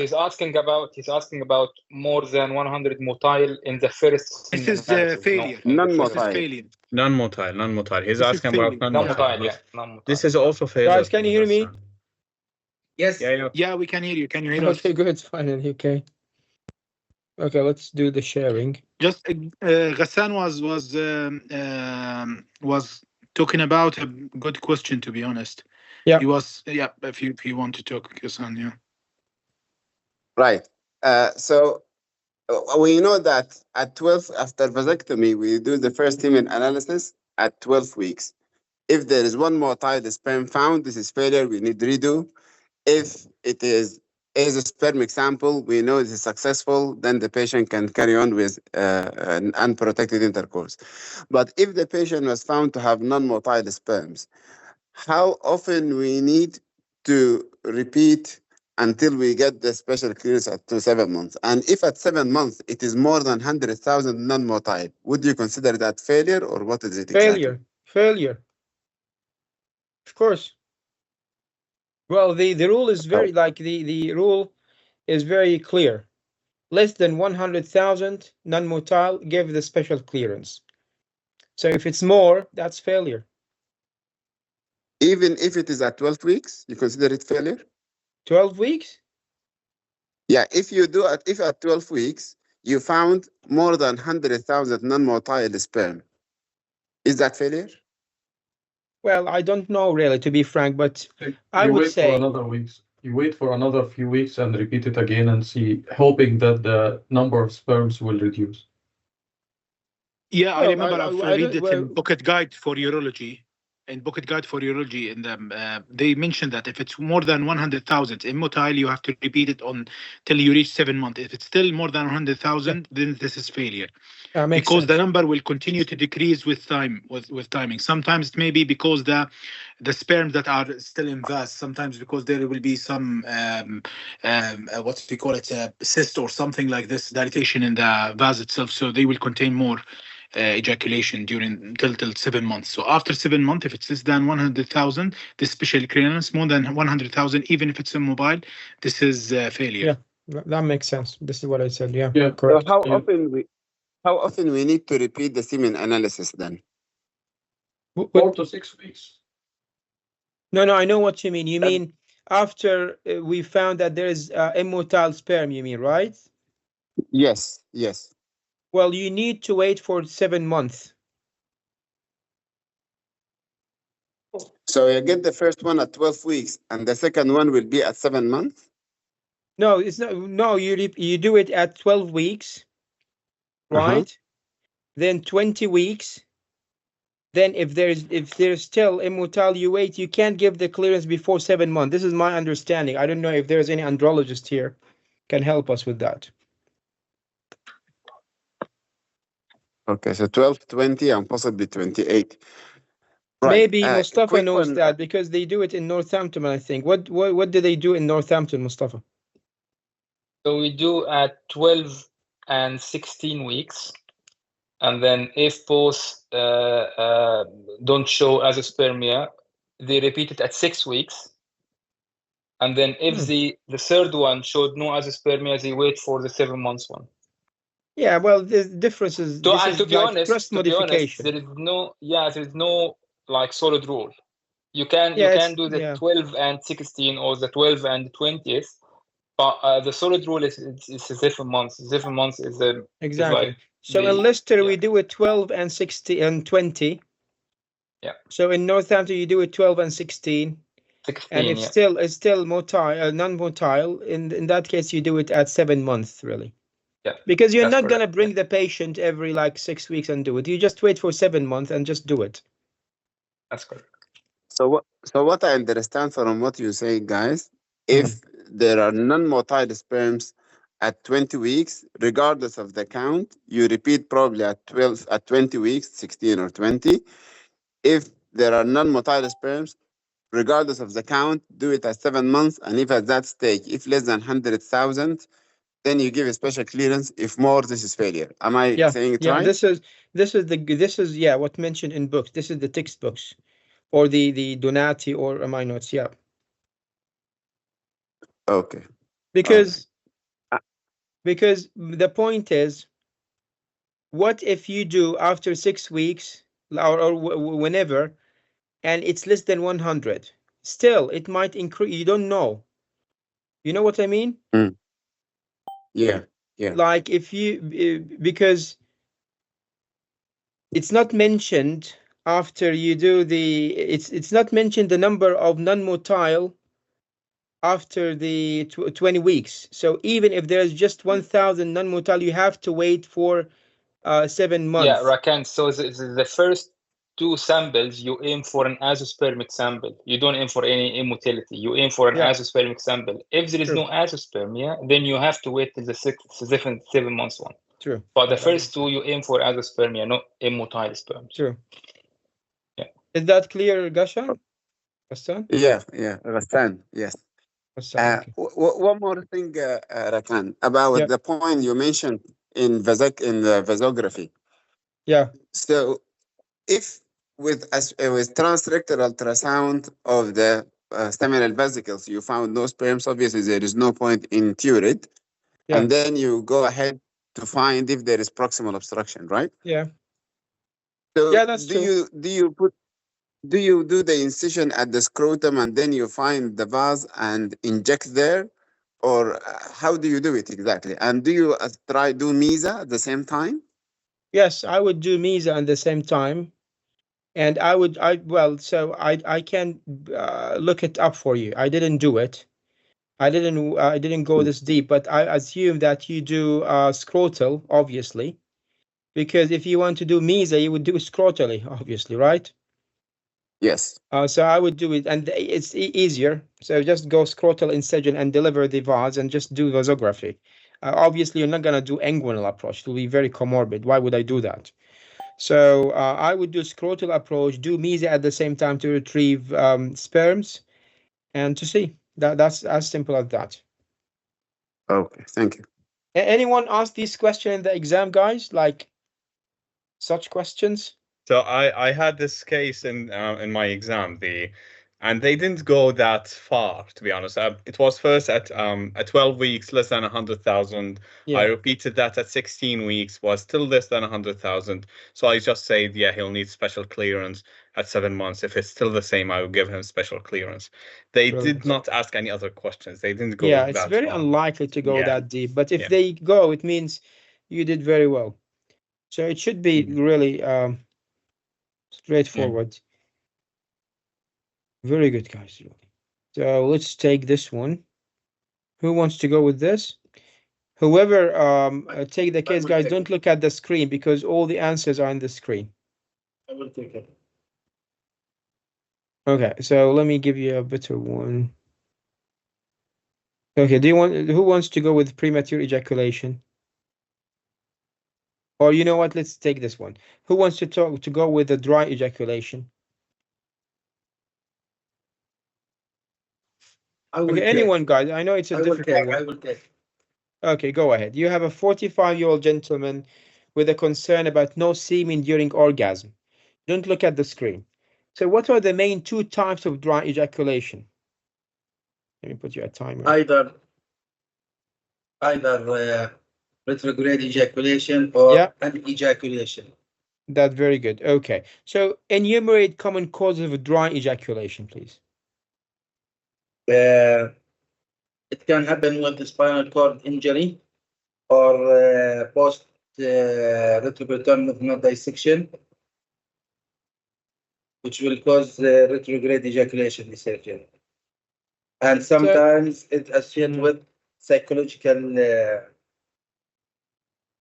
issues. Is it? How is that possible? Some types of stress will come with sudden onset of inability to ejaculate, but the mechanism I cannot recall. Okay. So you mentioned that retroperitoneal lymph node dissection will cause retrograde ejaculation? Yes. Okay, it could, but so how would it cause retrograde versus an ejaculation? It will cause by disrupting the sympathetic chair. Okay. That will lead to retrograde ejaculation and inability to close the internal sphincter, so retrograde ejaculation. Okay, fair enough. Also, we have, let's say, about more common, like the pelvic surgeries, like TURP or prostatectomies, radical prostatectomy. Okay. Also, past medical history, we need to ask about diabetes because of the neuropathy with the diabetes. It will lead to impaired sympathetic outflow or inflow to the internal sphincter. Okay, what investigation would you consider for this gentleman? I need to confirm and ask the patient to so this is, remember, this is a case of infertility, like normal as infertility. Yes. You can. I will start to do physical examination, detailed physical examination, general look, signs of advanced diabetes or endocrine disease, secondary sexual characteristics, abdomen examination for any scars. Yeah, I'll ask you about the investigations. Investigation. Okay. Yeah. I will ask for semen analysis, post orgasm urine analysis for this specific type, and to rule out neurological disease, I might ask for MRI scan for the spine. Look for any neurological insight. Why do you want to do that? Like, and so would you ask for MRI scan on the spine for any patient comes with dry ejaculation? No, not for every patient, according to the examination and the history. Okay. So the patient underwent 2RP procedure. How would you proceed with the sperm retrieval? To what? Can you repeat? Yeah, the patient underwent 2RP procedure. Yes. TURP procedure. Yes. And he wants to conceive. You did try to give him some sympathomimetic medication, but it's not working. So how would you proceed? What is the assisted reproductive technique would you use? It will be alkalization of urine. Good. Before the ejaculation or the intercourse. Yeah. And to collect the urine from the bladder, and then centrifuge the urine and do separation of the sperms from the. Okay, and then what? And then, according to the either to do IVF, XZ, or if the number is good, we can do insemination.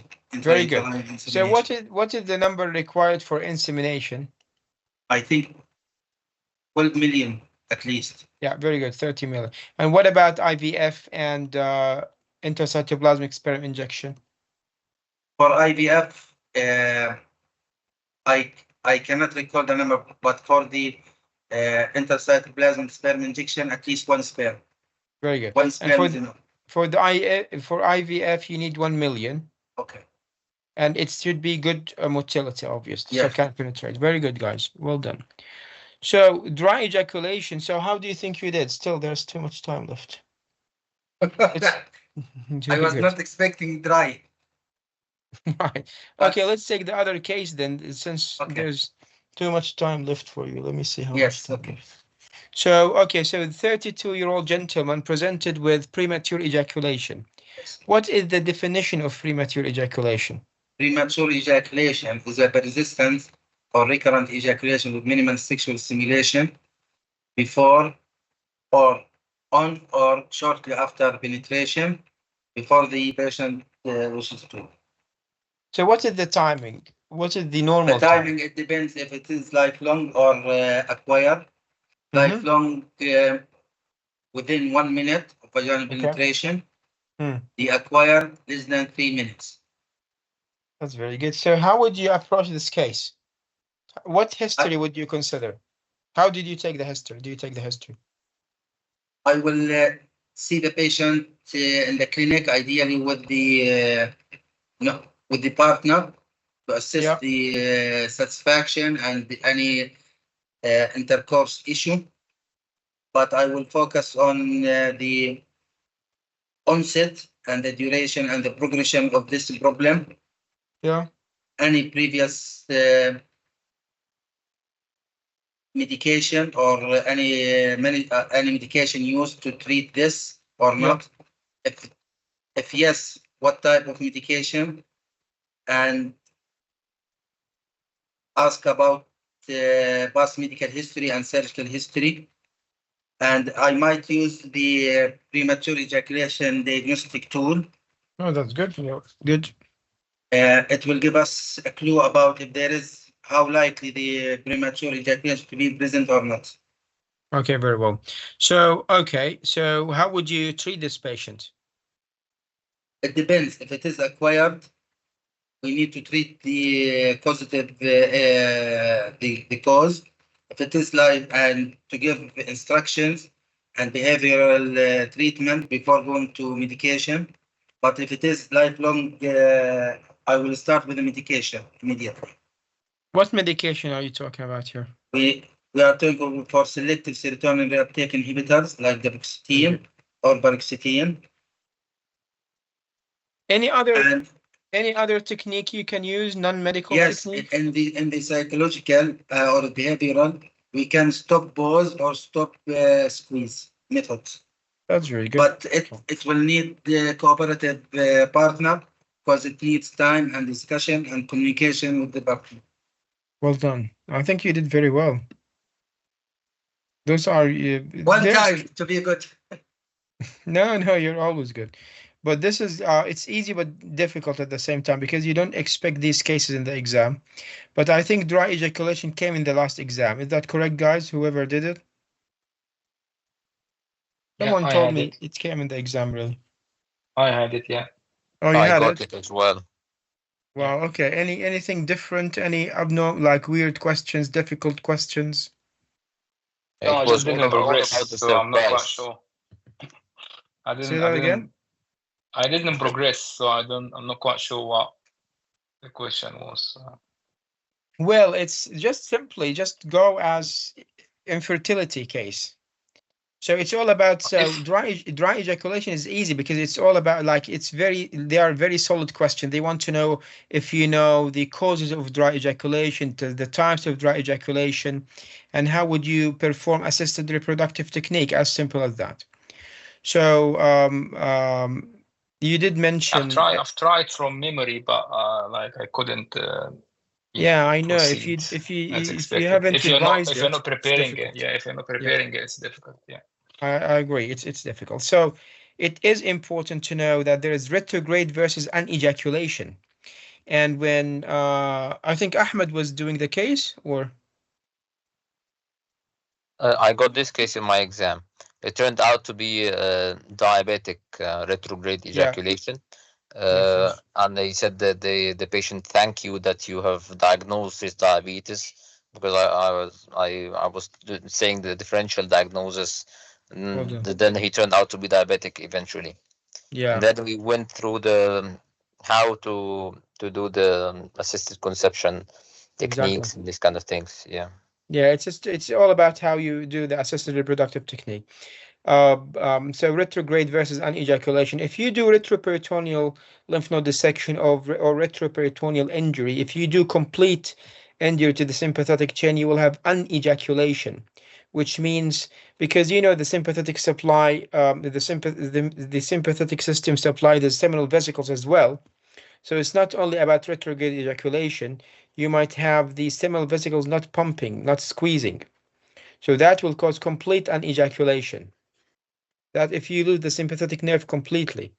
If there's irritation of the sympathetic nerve, you might have the weak bladder neck, so you might have retrograde ejaculation. So you need to be aware of the both pathologies. Anejaculation is complete damage to the sympathetic chain.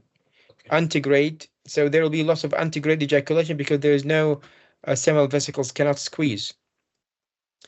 Enumerate causes, you all know the causes. You did mention that clearly. It's all in the notes here. TUR procedure, radical prostatectomy, retroperitoneal, all that stuff. Or it could be neurological, diabetes, as you mentioned, or it could be alpha blockers like medication, or congenital absence of the seminal vesicles, like in cystic fibrosis as well. You might have dry ejaculation. Yes. So don't get confused. If you have bilateral absence of the vase, and the case is not only azoospermia, it's also anejaculation.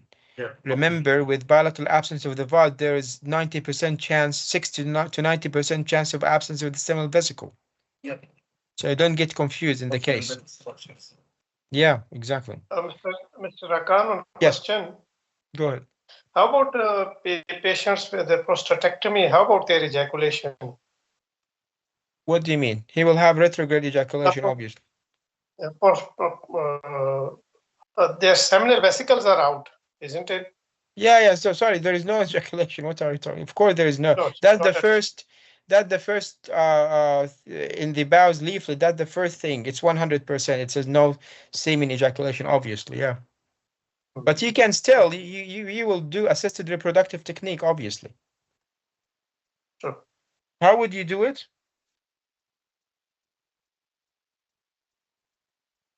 You will give sodium bicarb the night before. Empty the bladder in the morning and take sodium bicarb in the same morning? He's talking, he's talking about cystoprostatectomy. So there is no seminal vesicle in the first place.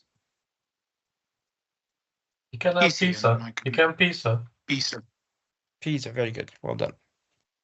Excellent. Well done. So it's straightforward. When we come to the premature ejaculation, anything we miss in the dry ejaculation, the management, it depends on the underlying cause, obviously. But at the end, the scenario will take you to assisted reproductive technique. When we say assisted reproductive technique, we are talking about two things. You need to talk about two things: how you retrieve and where you inject the sperm. You retrieve it different mechanism, obviously, either microTZ, PISA, MESA, whatsoever.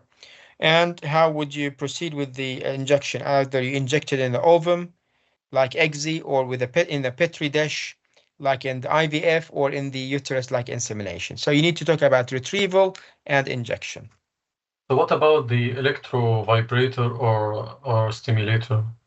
Yeah, so I haven't really seen any case of that. Yeah, but it's mentioned in the book. So shall we mention that in the exam, or just go for like the traditional sperm retrieval, surgical sperm retrieval?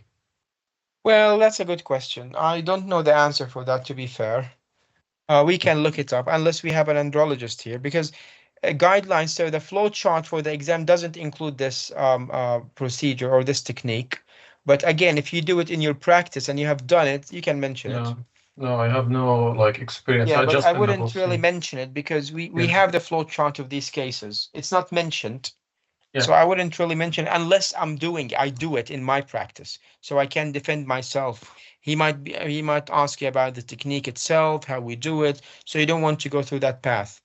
But I would suggest, since you mention it, we need to read about it in case it comes in the exam. Electroseeger or electrostimulator. If the patient has a spinal cord injury and sympathetic outflow is damaged, you do a rectal probe and activating the perirectal and the periprostatic nerve supply. This will help for ejaculation. The other thing is, if sympathetic outflow is, if the damage above T10, I'm not sure about this point exactly, but I will revise it again. If the problem in the stimulation itself, it can have electrovibrator, that's like stimulate the sexual stimulation, and that will help for ejaculation, normal ejaculation. But Seeger technique or electrostimulator, it is very painful, need to be done under general anesthesia. Electrovibrator is more simpler.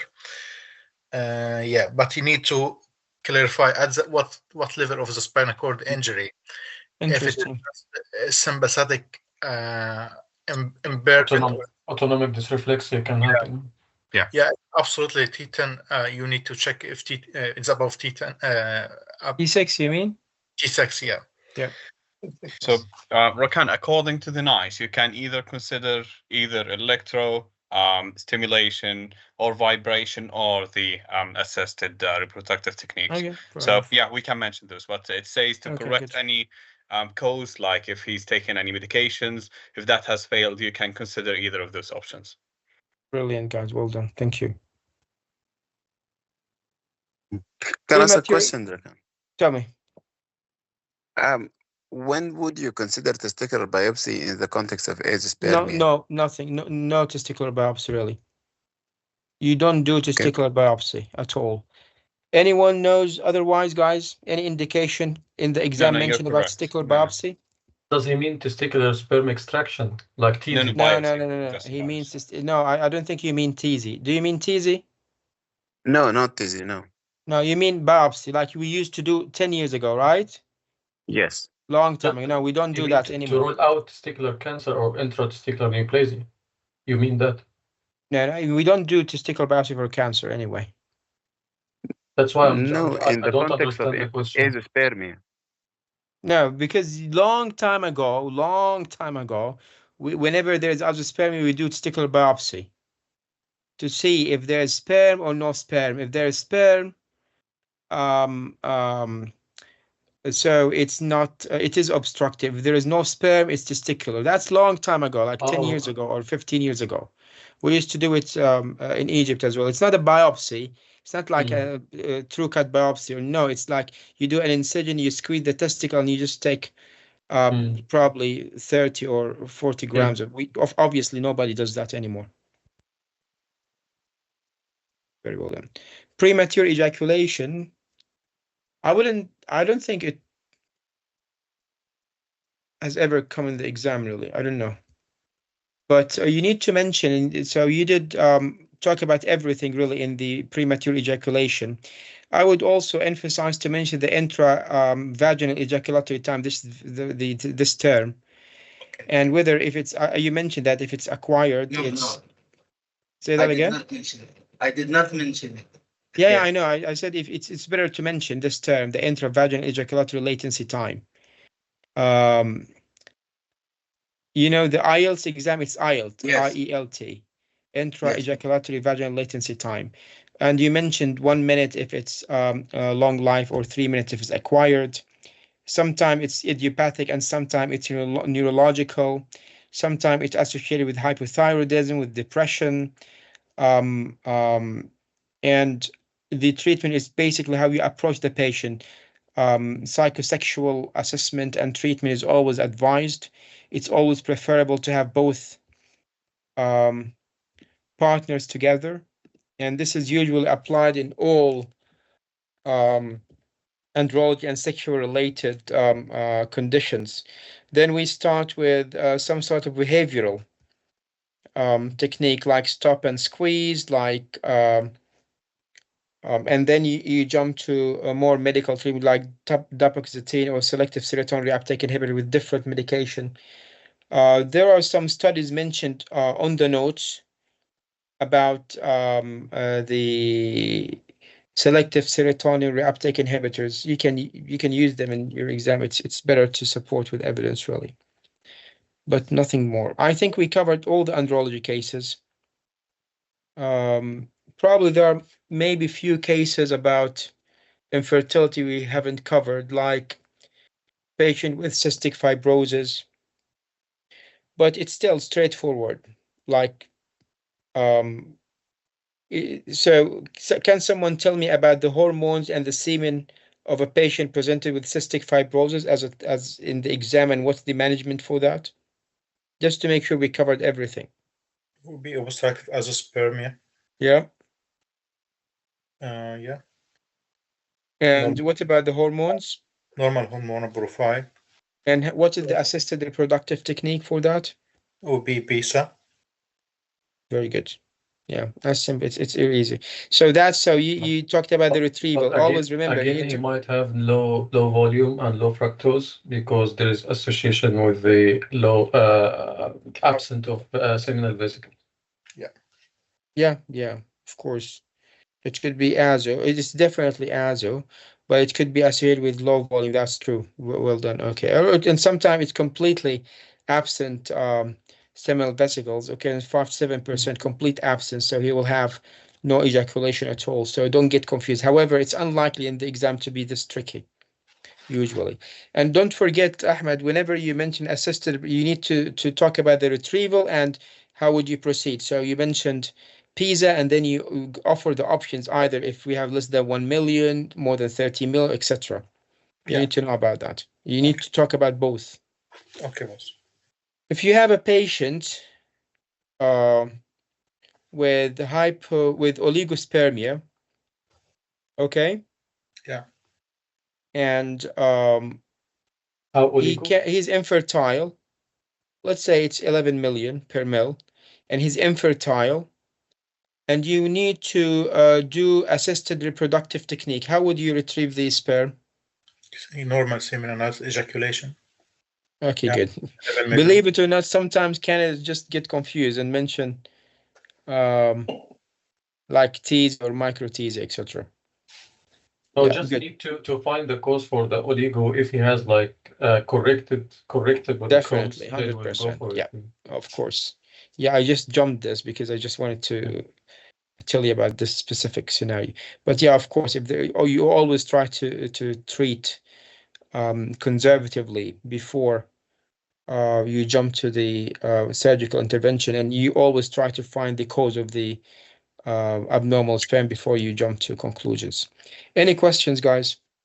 A question, please, regarding azoosperm. A patient has azoosperm, infertile, has a semen analysis, first one showing azoospermia, normal hormone profile. Do we need to repeat the semen analysis again, or one will be enough? Well, so the guidelines suggest 2 semen analysis separated by 12 weeks. Okay, that's fine. Okay, yeah, we shouldn't reinvent don't reinvent the wheel. So this is the guidelines. So maybe in your practice you do it differently, but I would do 2 semen analysis separated by 2 weeks. If the first semen analysis shows normal parameters, I don't think we need to wait for no. If normal, you don't need to. Obviously not. Yeah. No, obviously not. It's only if abnormal, obviously. Absolutely. Okay. Happy, guys?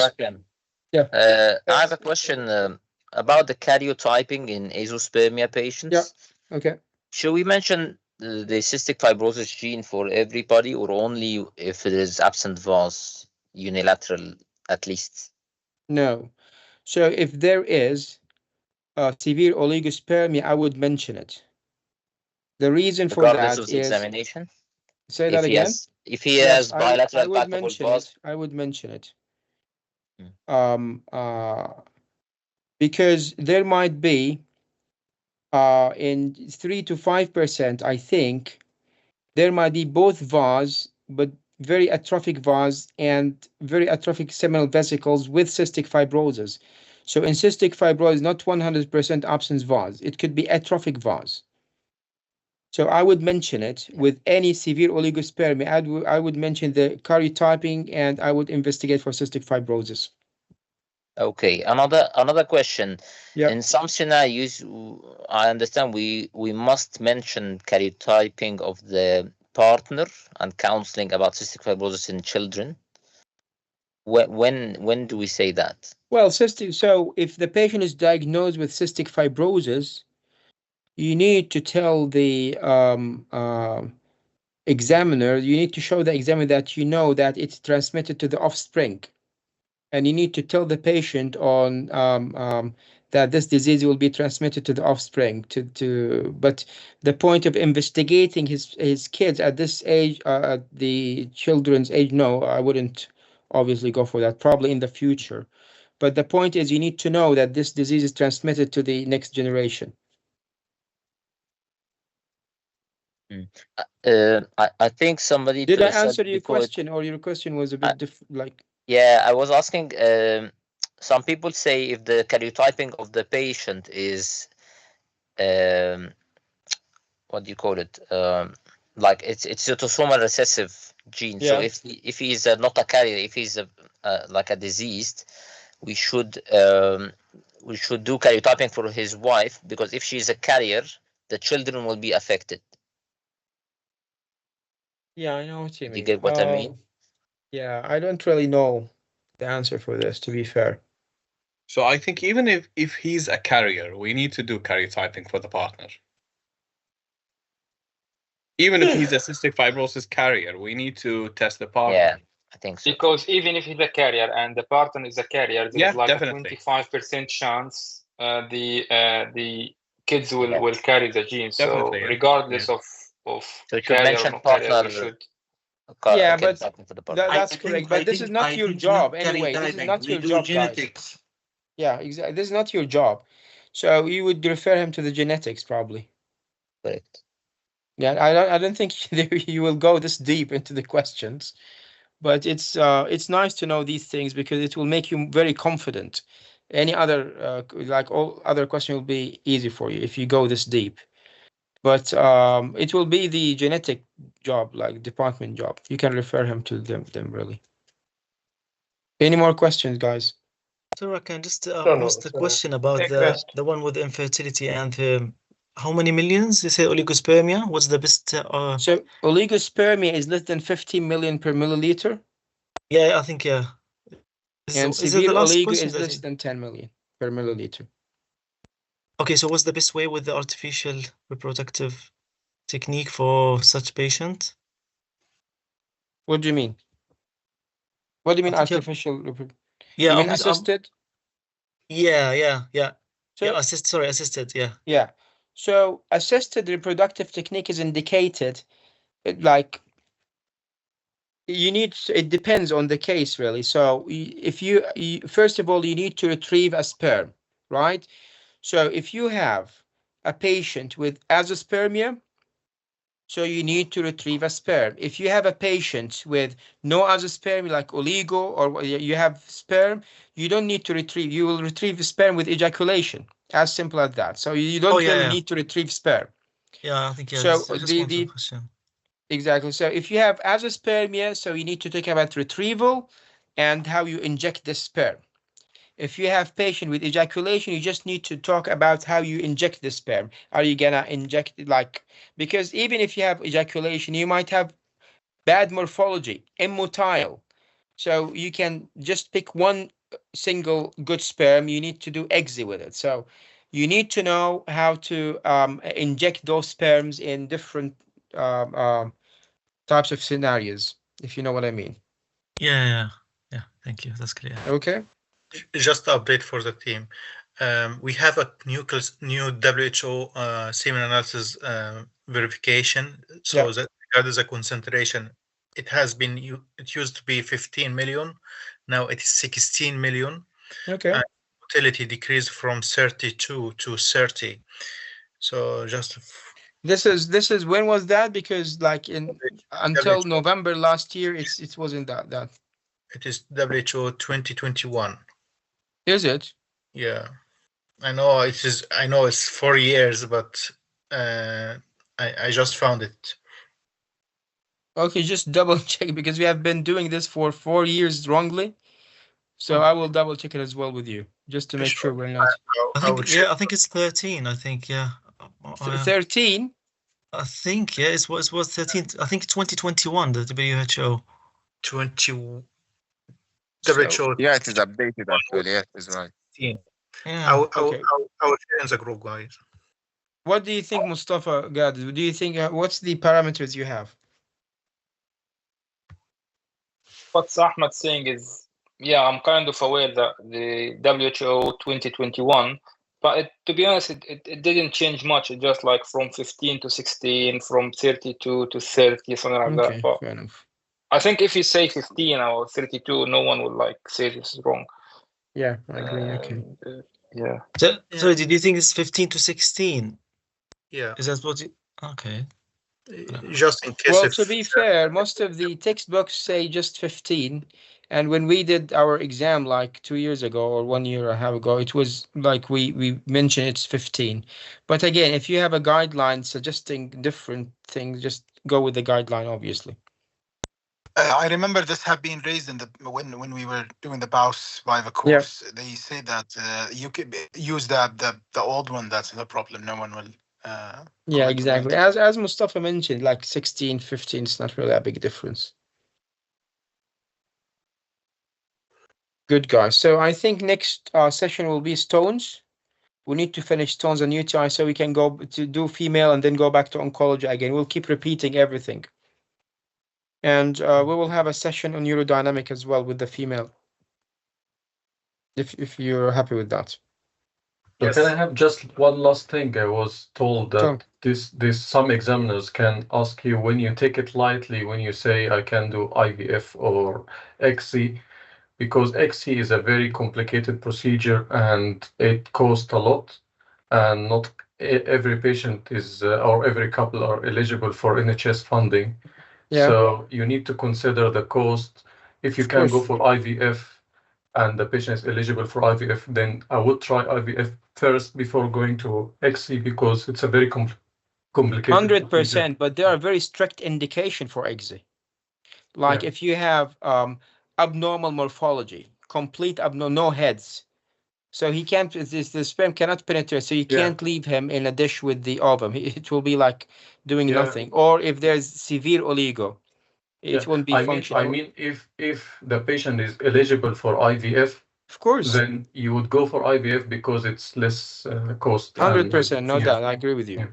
Completely agree with you. Plus the complication with the IVF, it's less than EXI, 4% versus 6%. It's not really major difference, but still. And it's very expensive compared to it, more complicated compared to it. Yeah, I totally agree with you. Well done. So next time we'll do stones, then Yes. UTI, then we do female and go back to oncology, and we keep repeating until the date of the exam. Rakan, have we done technology or not yet? No, we did it. Like it's circle, so we'll do it definitely. Don't worry. Before November, we'll definitely do technology. What about pediatric? And pediatric, yeah. Yeah, we have too much on the board. And emergency. We still have emergency also. Yeah. So we still have time. We still have 2 minutes. So we'll try, because andrology is a bit big, because we included emergency cases. For example, fracture, primary, that all comes in emergency usually as well. So we took a lot of emergency topic from the emergency scenarios from the emergency topic. So we will end up doing mainly trauma cases in the emergency, mainly. And pediatric usually finishes in one session. Not more than that, because we know the questions of the pediatrics, not complicated, very like it's 10 scenarios, no more than that. Okay, that's very reassuring. Okay, don't worry, guys. Things will be fine. Okay, happy? Thank you. Thank you. Yeah, Take care, guys. Bye. can I have the Tell me. stone